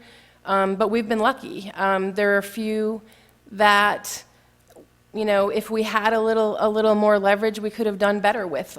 Dollar General, for instance. You know, having a better facade on that building wouldn't hurt their business. The inside could be the same, but we don't have the ability to do that because we haven't created those ordinances as a community. So that's kind of where we're standing with that. We are working with the Wallapai tribe on trying to clean up Camp Beale Springs. We did a walkthrough in April to see what needed to be done and kind of make a work list for that. We can't really do any action items regarding to that because it's a Wallapai cultural asset. So it's up to the tribe to direct us and lead us in that. But we are working towards that. I don't know. That's probably most of what we're doing right now. Thank you so much for your efforts, and I'm sure you're going to be an integral part of the discussion when we take a look at our complete overhaul of our planning Ordinances. and zoning ordinances. Yes, I think what you're saying is really spot on. Thank you very much. Any other Are there any questions? No, I think you're spot on too. Thank you for the update. As far as the historic context of our downtown, it's our identity, it's who we are, and we don't want to lose all of that. Correct. I think it's a balancing act, like you said. We can't save all of the buildings downtown because we don't have the time or the resources, but we need to identify which ones we want to save. And not everyone should be saved. And we need to focus all of our efforts in those facilities, those buildings. So, Correct. I'd be interested in knowing more if you wouldn't mind contacting me on my email. Absolutely. Thank you. Okay. Thank you very much. I Thank you. appreciate your comments. Good evening. Thanks for being here. Go ahead and adjourn the work session at 7:06 and call the regular council meeting to order. The invocation this evening will be given by Peter Ernst of Family Bible Church. Kindly stand for the invocation and remain standing for the Pledge of Allegiance.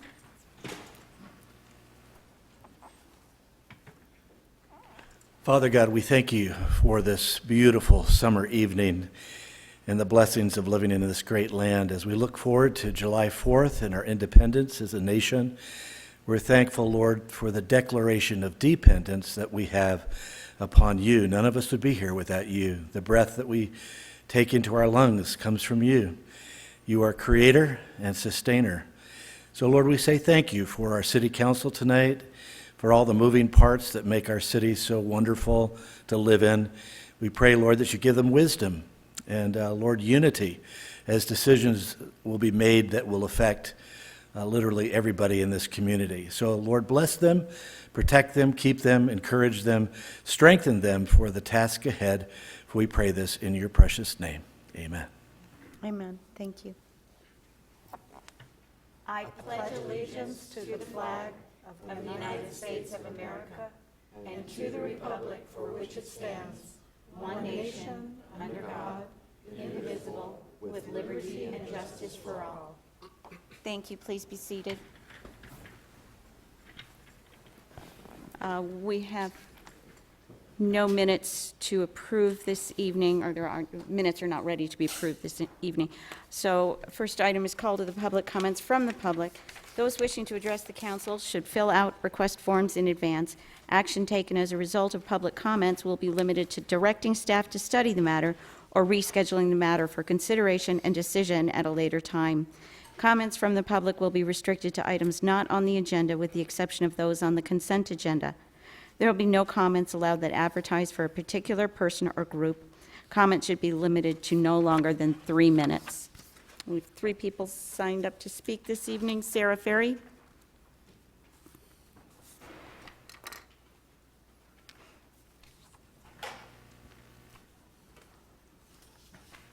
Woo, that was fast. I should have stayed down here. Thank you so much for allowing me this opportunity. Wow, I am so proud of our town right now. That was the best little work session, and I just feel like as a, born and raised, deciding that this is a place that I want to stay, this is my home, I am so proud of everything that was on that work session. Oh, sorry. I just want to say that I am so proud for this opportunity to be a part of this Main Street group.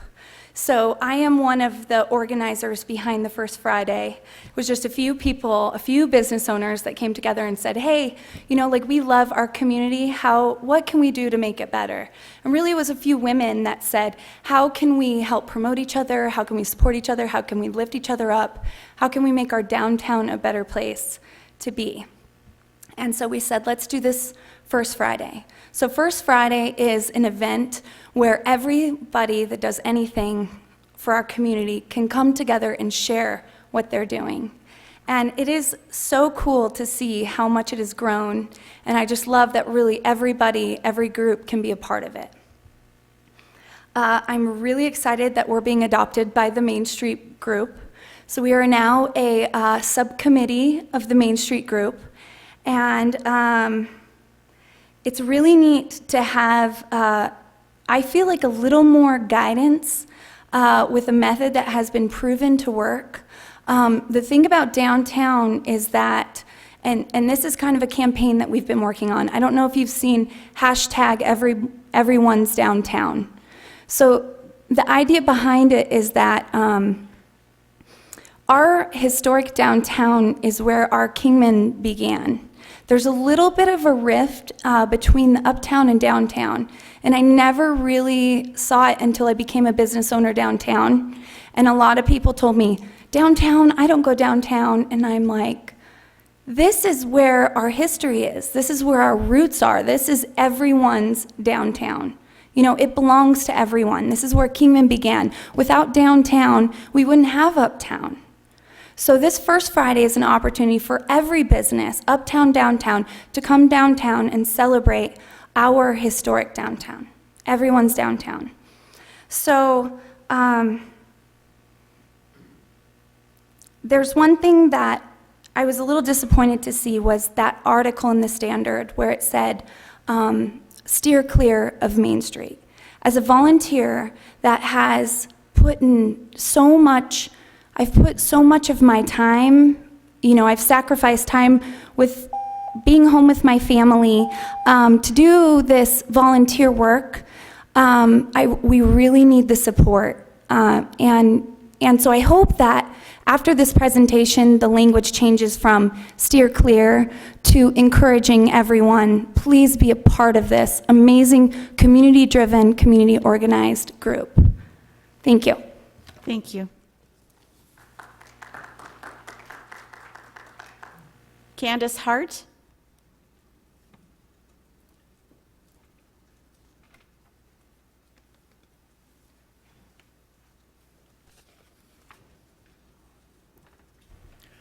Good evening, Mayor and council members. I just want to warn you, this is the time of night I start losing my voice.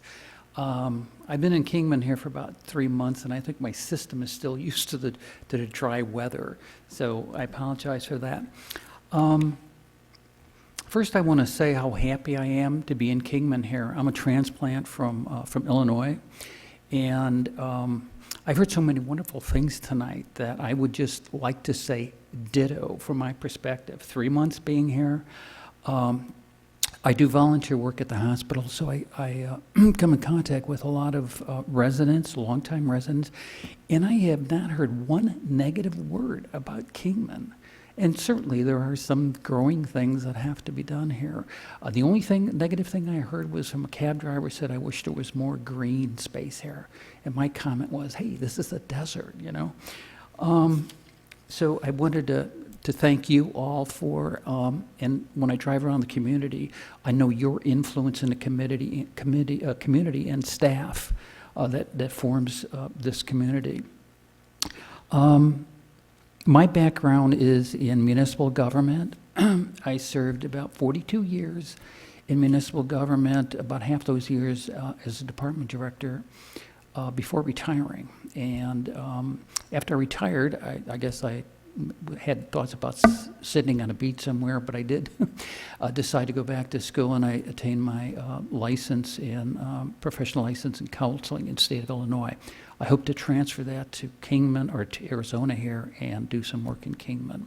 So I just wanted to offer just a couple comments to drive around the community, and these don't require anything back from you all. It just falls under the category of refuse pickup, one of our favorite subjects. And I notice in certain parts of the community there is an accumulation of items.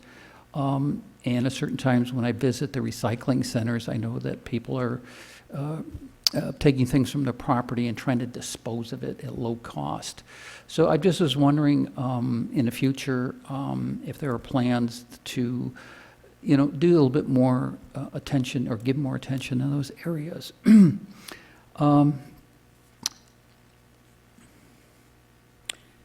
The other thing that I was thinking about, and this may or may not be something for Kingman, was putting refuse on the tax roll. And there's some pluses and minuses in communities across the United States. Some do, some don't, and that's fine. But the benefit of the tax roll is that Kingman is guaranteed income for refuse pickup, and at the same time, those properties are hopefully having the refuse taken care of. That is a loud beep, especially for somebody with a little bit hard hearing. And one last item here. On Washington Street, you have a detention area, and you're supporting that area by watering and keeping the grass for stabilization. But at times when I've driven through there, there's been a river of water running down the street. So the sprinkler heads are off or something, and I would just maybe take a look at the time of day. Sometimes it's at 3 o'clock in the afternoon, which a lot of evaporation occurs. So other than that, I mean, that's nothing, but thank you for your time. Thank you, and welcome to Kingman. Okay, thank you, Mayor. And finally, we have Jem Morgan.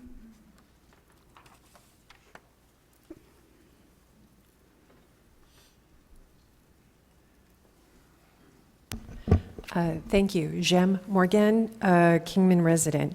You know, I was so excited to hear Sarah talk. She is such a great asset to the city, and her enthusiasm is just infectious. Everything that has been talked about tonight is just, it is enlivening. I love the Miners editorial recently about you can feel the lightness and you can feel the loyalty that's happening here in Kingman, and it is wonderful. I just attended the water sustainability hearing, and so that's what I wanted to talk about. One of the statements that has stayed with me the longest was Senator Borelli's description about here in LD5, we have 3 representatives, and Maricopa County, they have 30 representatives. And that was the biggest takeaway from that hearing, because no matter how our representatives vote, we are facing an uphill, impossible battle, because they want our water, and we don't have enough even for ourselves, and so it's going to be a challenge. The water sustainability is the biggest issue for me. I'm a first-time property owner. I've never really had to consider these things before, and I bought my property without understanding what the water issue is here in Kingman. It would have been wonderful for that to be disclosed, you know, and I know the city doesn't want to. It's like it's the antithesis of everything we've heard tonight, all of this positive optimism. The last thing that the city wants to do is, you know, to tell people all this development is wonderful, but guess what? We may not have water, you know, to sustain it, but that's the reality that we're dealing with. So I wanted to suggest some, I will address the issues at the county level that I'd like to see some movement, and these are the things, because Gary Watson throws his hands up in the air and says, well, there's nothing we can do, and we need to do something. We have to do something, and I know everyone understands that. One of the issues for me is I don't have a choice about where my water is. It's serviced from the city of Kingman, but it's in an area that I don't get to vote. I'm just outside of the city limits, and even though that's where all of my, particularly the water. So I don't know, I talked with one of the council members last night. I don't know what the answer is. I don't know if there can be, like if you're receiving city services that you can participate, because I have no political power in terms of those decisions. You all vote, I don't vote for you. I can't even sign petitions for council members that I might want, and those decisions are still made and affect me personally. So I understand that annexation is a difficult issue, and there's not a lot of incentive for the city to do annexation in some of those other areas because of the way the tax revenue is made. But I just am really asking for that conversation to take place because I would like my voice to be able to make that vote on something that is so important as well. So thank you. Thank you very much, and I appreciate the comments you made at the water meeting last week. Does anyone else wish to address the council at this time? Yes, please approach.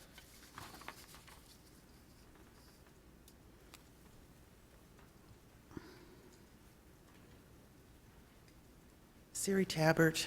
I live in the city of Kingman. I know that Gary's gone and Lonnie's gone, but I still want to share a little bit about what I know about the Main Street approach. It was one of the economic development strategies that I studied when I was working with the Chamber on an initiative for the America's Best Communities contest. We seriously considered using that as a winning strategy because of the potential of our downtown historic district. We chose eventually not to because it is more than just a short-term commitment. It is a long-term commitment that needs dedicated people who are willing to commit their skills and hours of labor to serve on such a program. I'm not going to, I love the program, but we're still kind of struggling with that. So I'm just doing like a calling all people who give so generously to this community. We have a lot of businesses and nonprofits who do, but right now it's time to get donations of commitment and time and volunteers for this program. Thank you. Thank you very much. Does anyone else wish to address the council at this time? Seeing none, we'll move on to the consent agenda. All matters listed here are considered to be routine by the City Council and will be enacted by one motion. There will be no separate discussion of these items. If discussion is desired, that item will be removed from the consent agenda and will be considered separately. Does anyone wish to pull any item from the consent agenda for discussion? Excuse me, I'd like to pull item C. I'm sorry, Item C, please. Okay. Any other items? I'd like to pull item F. Okay. See. Anyone else? I will entertain a motion to approve the consent agenda as presented with the exception of items C and F. I motion to approve the consent agenda minus items C and F. Second. Motion and a second. Any discussion? Seeing none, all in favor? Aye. Aye. Any opposed? No. Okay. Item C, primary election vote calculation. The state legislature modifies the statutes as it relates to the method of calculating votes during the primary election. This modification brings the city code into compliance. Staff recommends approval. You had a question? Yes, I pulled this item to give the city clerk or somebody from the city the opportunity to explain how it works now and what this change, how it changes the way that the city does things.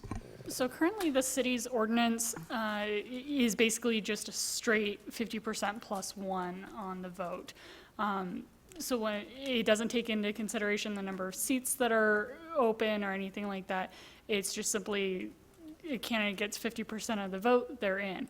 The state changed the calculation a couple of years ago when we went to consolidated elections because it kind of changes the figures that we're going to have or that we have moving forward from that, and takes into consideration the number of seats that are available. So whereas previously it was just a straight 50% of the vote, now it the number of seats available. You divide the number of votes for the office by the number of seats available, and then 50% of that is now the calculation that's been adopted statewide. So this just brings us into compliance with the rest of the state.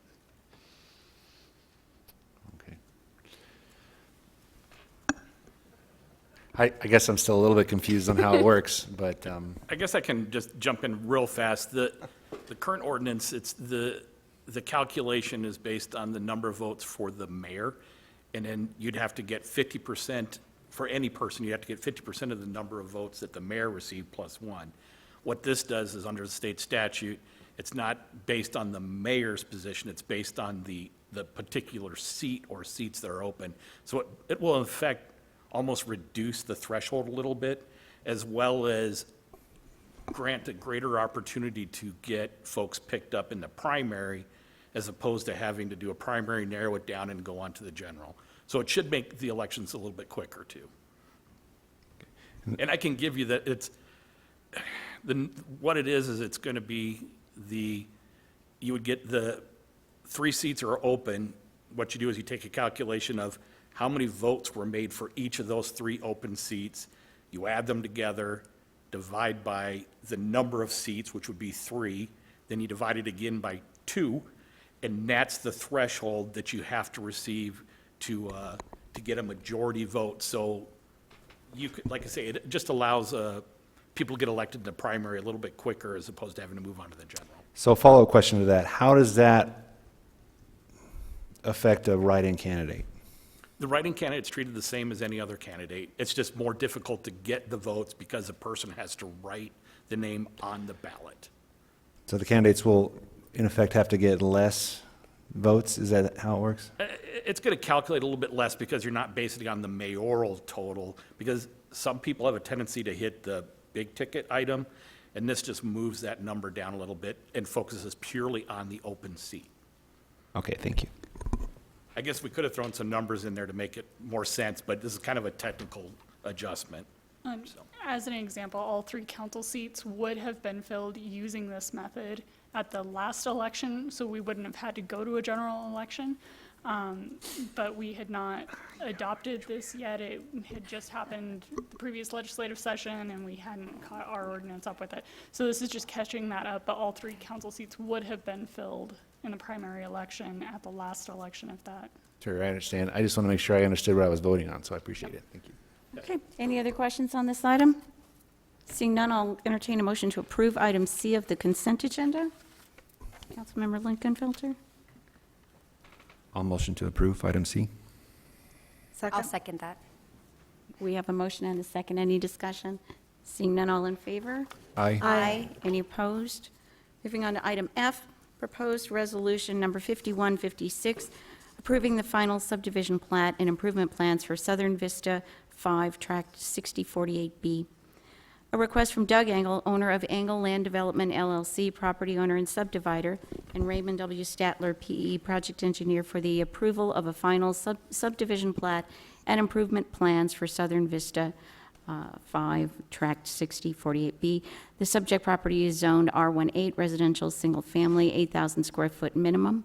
The reviewing agencies recommend approval of the final plat with the conditions outlined in resolution number 5156.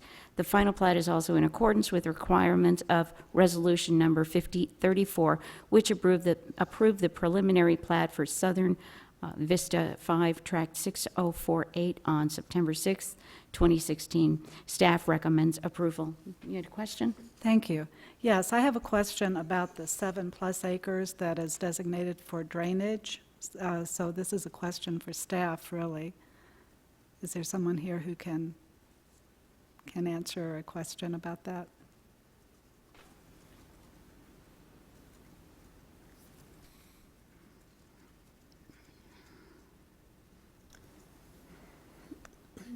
Thank you, Mr. Henry. You know, with all the discussion we're having on water, it just seems like this is a kind of situation where when you have over 7 acres of dedicated to drainage, I'm just wondering if that's been looked at as a possible basin for recharge ability, because I know some have soil contents that are better than others. Also, is there any possibility of it being a park candidate? Because both of those are items that, the city cares about, and that's a nice piece of drainage property. Good evening, Mayor and Council. And to answer the first question, we don't have a requirement at this point for the recharge for the detention basins. Our requirement is strictly to detain and/or retain the increase in runoff that the development creates, that once the roads are paved and the houses are built, there's an increase in the amount of rainfall that runs off. And so the current requirements that we have do not require them to put like a dry well in or some sort of other method to infiltrate that into the ground faster. Now, the detention basins naturally, they do have some natural retention in them, but it's not as effective as what we have in the budget for Monsoon Park, or what the City of Phoenix uses down in the valley, the dry wells that are used down there. Certainly, the city can consider that in the future and provide those facilities, but we have no means to require the developer to put them in at this point. Well, I do think that, given the water situation, I think that would be something that the city could look at in the future. And, in our partnership with the county, we have resources of Nick Hunt and others who are going out to assess the soils and whatnot. And I think that would be a logical step when we're looking at developing these kind of detention ponds. So thank you for that, and I'm sure that it sounds like it hasn't been looked at for park. Yeah, no, I don't believe it has been looked at for parks. I don't remember the exact dimensions of the drainage parcels, but there were several of them involved, and I don't know if they would meet the minimum size that our Parks Department might want to see. But that's another good thing to look at as we revisit our ordinances on zoning and whatnot, because when you're building these subdivisions with family homes, it would be good to have spaces for parks kind of built in. I know P&Z has looked at that. I don't know that anything's come forth, but thank you for that, and I hope the city will consider those things moving forth. Thank you. Any other questions or comments? I have one other question for Mr. Henry. In reading through, the city is not requiring sidewalks be completed? It says excluding sidewalks? Well, we require them that they're completed, but in this case, the developer is posting an assurance to complete the sidewalks after the houses are built, so the sidewalks don't get broke during construction of the homes. Okay, but they're still going to be responsible for completing all the sidewalks within the subdivision? Yes, they are. Okay, thank you. I think the contract says within 12 months of completion of the project, correct? That's typical. There's a sunset date, and I've seen anywhere from 12 to 18. I don't have it in front of me here, what was written in that resolution. Any other questions? Seeing none, I'll entertain a motion to approve item F of the consent agenda. So moved. I'll second. We have a motion and a second. Any discussion? Seeing none, all in favor? Aye. Aye. Any opposed? Thank you. We have no old business this evening. We have one item under new business. Scoreboard donation, Kingman Softball Association. The Kingman Softball Association would like to donate 2 new scoreboards for fields 6 and 7 at Centennial Park at the cost of $7,770. The new scoreboards will be installed by the park maintenance crew. The City of Kingman and the Kingman Softball Association are proud of their decades-old partnership. Staff recommends accepting the donation of the 2 new scoreboards to replace the aging, inefficient, and unreliable units at Centennial Park Fields 6 and 7. Good evening. Good evening, Mayor and Council. I would just like to say thank you to the Kingman Softball Association for their continued support and all the people that play softball. It's a very busy facility, obviously, and there'd probably be more people here tonight, but it's a busy softball night. So And we truly appreciate the relationship that we've had at Parks and Rec with Kingman Softball Association and all that they've donated over the years. These LED lights will be much more economical to run. The durability, they'll last a lot longer. They're much more visible.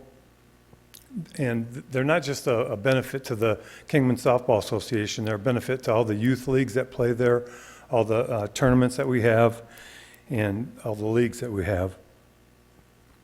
The umpires will be able to control these from behind the plate, and it just will be a nice addition to that facility. And I believe there are some board members here from Kingman Softball Association. I'd like them to come down and be recognized and answer any questions that you may have. Mike Simonson, I believe, is here, Don Strickrath, and Ernie Swope. If you guys come on down, and I'd be happy to answer any questions, and if you have any questions of them. Well, I think we're all very appreciative of this. This is a great contribution. You guys want to mention anything? We appreciate it. Truly appreciate you guys. Well, I'm Mark Abramson. I'm the board president. Mr. Ernie Swoop, and and he's the one that's actually done all the footwork for these boards. He chose on it to do this, and he's actually done a pretty good job with getting it all going because it's happening. And Mike is another board member that's helped with all of it also. So I don't know if you have any questions. Ernie's probably the best one to ask about the scoreboard stuff. Yeah. You have a question? I just have a question and a compliment, but what was your primary fundraising activities and how long did it take to gather up all this money? The actual money came out of the budget from the KSA through the associated player fees, team fees, concession stands, and everything like that. One of the things we try to do is at the end of the year when we have our budget meeting to be able to go through and see, I shouldn't say surplus, but extra money we have. And that way we can also give it to Parks and Recs and help them with any items that may need to be updated or anything at that time. It just makes it a better facility for anybody in Mojave County, Wallapai tribes, everybody that comes in and plays, City of Kingman. And it just kind of puts a little bit better stamp when it comes to our town as far as the ball fields and how good they look and everything that's being done. Well, thank you very much for your effort and your generosity. Thank you. It's going to be a great addition. Thank you. Thank you. Any other questions or comments? We appreciate you being here this evening, and thank you. Yeah. Having said that, I will entertain a motion to accept the donation of the 2 new scoreboards to replace the units at Centennial Park, Field 6 and 7. So moved. Second. Motion and a second. Any further discussion? Seeing none, all in favor? Aye. Any opposed? Thank you very much. Thank you very much. Appreciate it. Moving on to item 6, department reports. Our city manager is not in this evening. Are there any reports in his absence? Thank you. We'll move on to announcements by mayor, council members, and city manager's not here. Any announcements by council members? I do. I'm sure everybody knows, but I just want to make sure that the council and staff, everyone knows about the next First Friday, which is on July 6th. That is the lighting of the arch. It's going to be quite an event, not to be missed. So we hope to see everybody downtown. Everyone's downtown. That's it. Wonderful. Moving on, Councilmember Yes, Waite? thank you. I did have an announcement. The Youth Advisory Commission got together this month and pulled the trigger on a date for their service project. So the Youth Advisory Commission is actually teaming up with the Sleep in Heavenly Peace nonprofit organization. Their motto is "No kid sleeps on the floor in our town." And so the service project that the Youth Advisory Commission will be doing is a build wherein they'll get the community together. They're going to build a bunch of beds. We've got the Youth Advisory Commission already searching for or soliciting applications for those beds. I know that our community certainly has a need for this type of service. So The youth advisory members will also be collecting donations, and as I said, they'll be identifying bed recipients, as well as identifying the location for the build. They're thinking possibly they'd like to maybe do it at the airport. The Youth Advisory Commission is very cognizant of, local political interests, so they were very interested in maybe bringing some attention out there to the airport. So we're still looking for a final location. We're still soliciting donations for the project, but the project will be on August 11th, and I'm sure the city will continue providing updates with times and things that we're looking for. So I'll keep making that announcement until the date comes up. Thank you. That's a great project. That's exciting to hear. Councilmember Yocum. Just want to extend a quick reminder to everyone that what would be our normal next meeting is being foregone in observance of Independence Day. And want to wish everyone a very safe and happy 4th of July. Thank you. Vice Mayor? Nothing tonight, thank you. Councilmember Lincolnfelter? Nothing this evening, thank you. Councilmember Kress? Planning and Zoning Commission is once again wading into the controversial waters of Connex containers. And we'll just see its lively discussions by the public and the commission, and we'll just wait to see what they bring to the council. Well, thank you very much. And as one of our speakers said earlier this evening, some of us on council and some members of staff did attend the meeting with our state legislators regarding our concerns about local water, and I'm talking specifically the Kingman area, not necessarily Mojave County. And I kind of had the same observation that our community is really going to have to take the lead, and we're going to have to speak with one very loud voice to make some changes.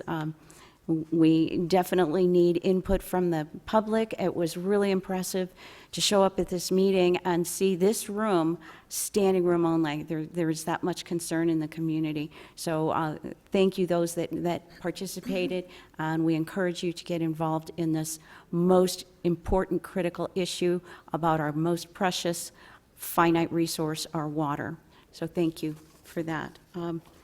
So if there's no further announcements, we now are looking for council requests for future work session agenda items and/or calendar adjustments. I know Councilmember Yocum wanted to add something. You wanted an update regarding economic development.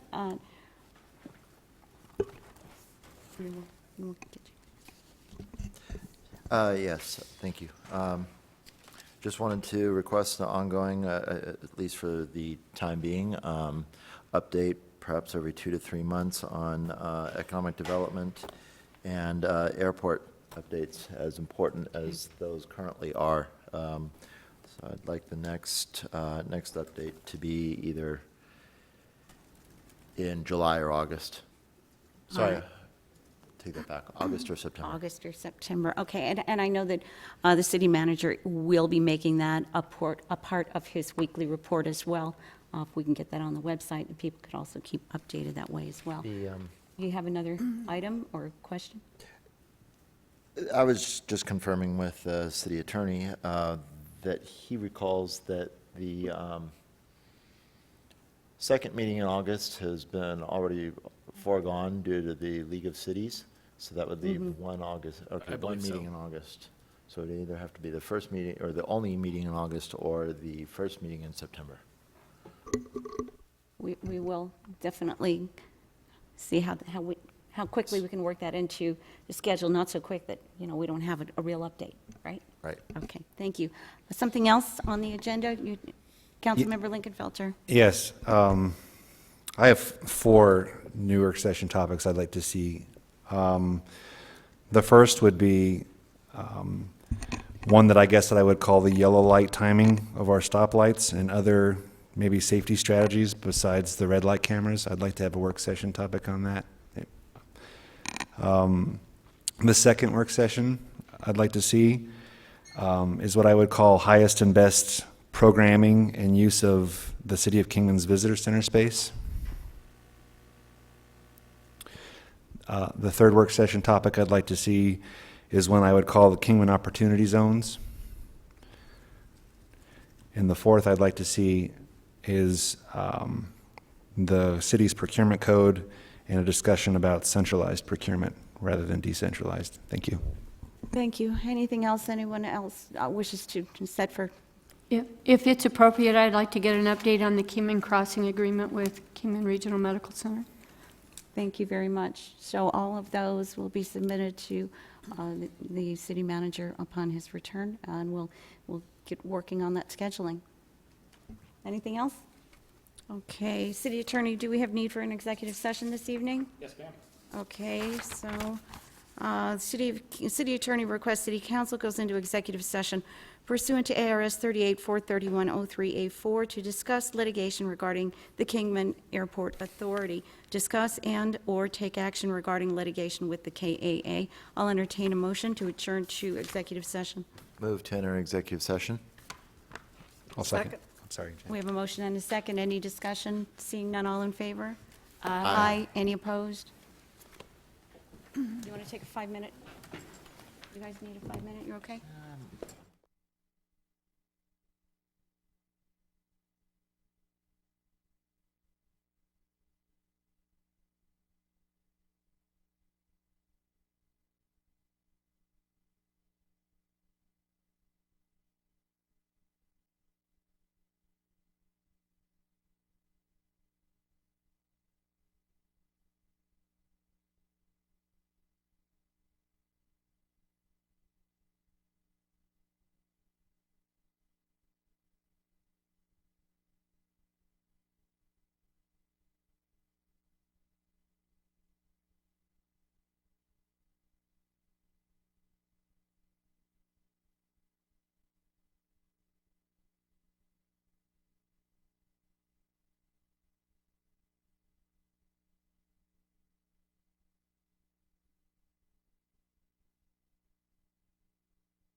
Discussion? Seeing none, all in favor? Aye. Any opposed? Thank you. I'll entertain a motion to adjourn. So moved? Second. All in favor? Aye. Any opposed? Thank you. Have a good evening.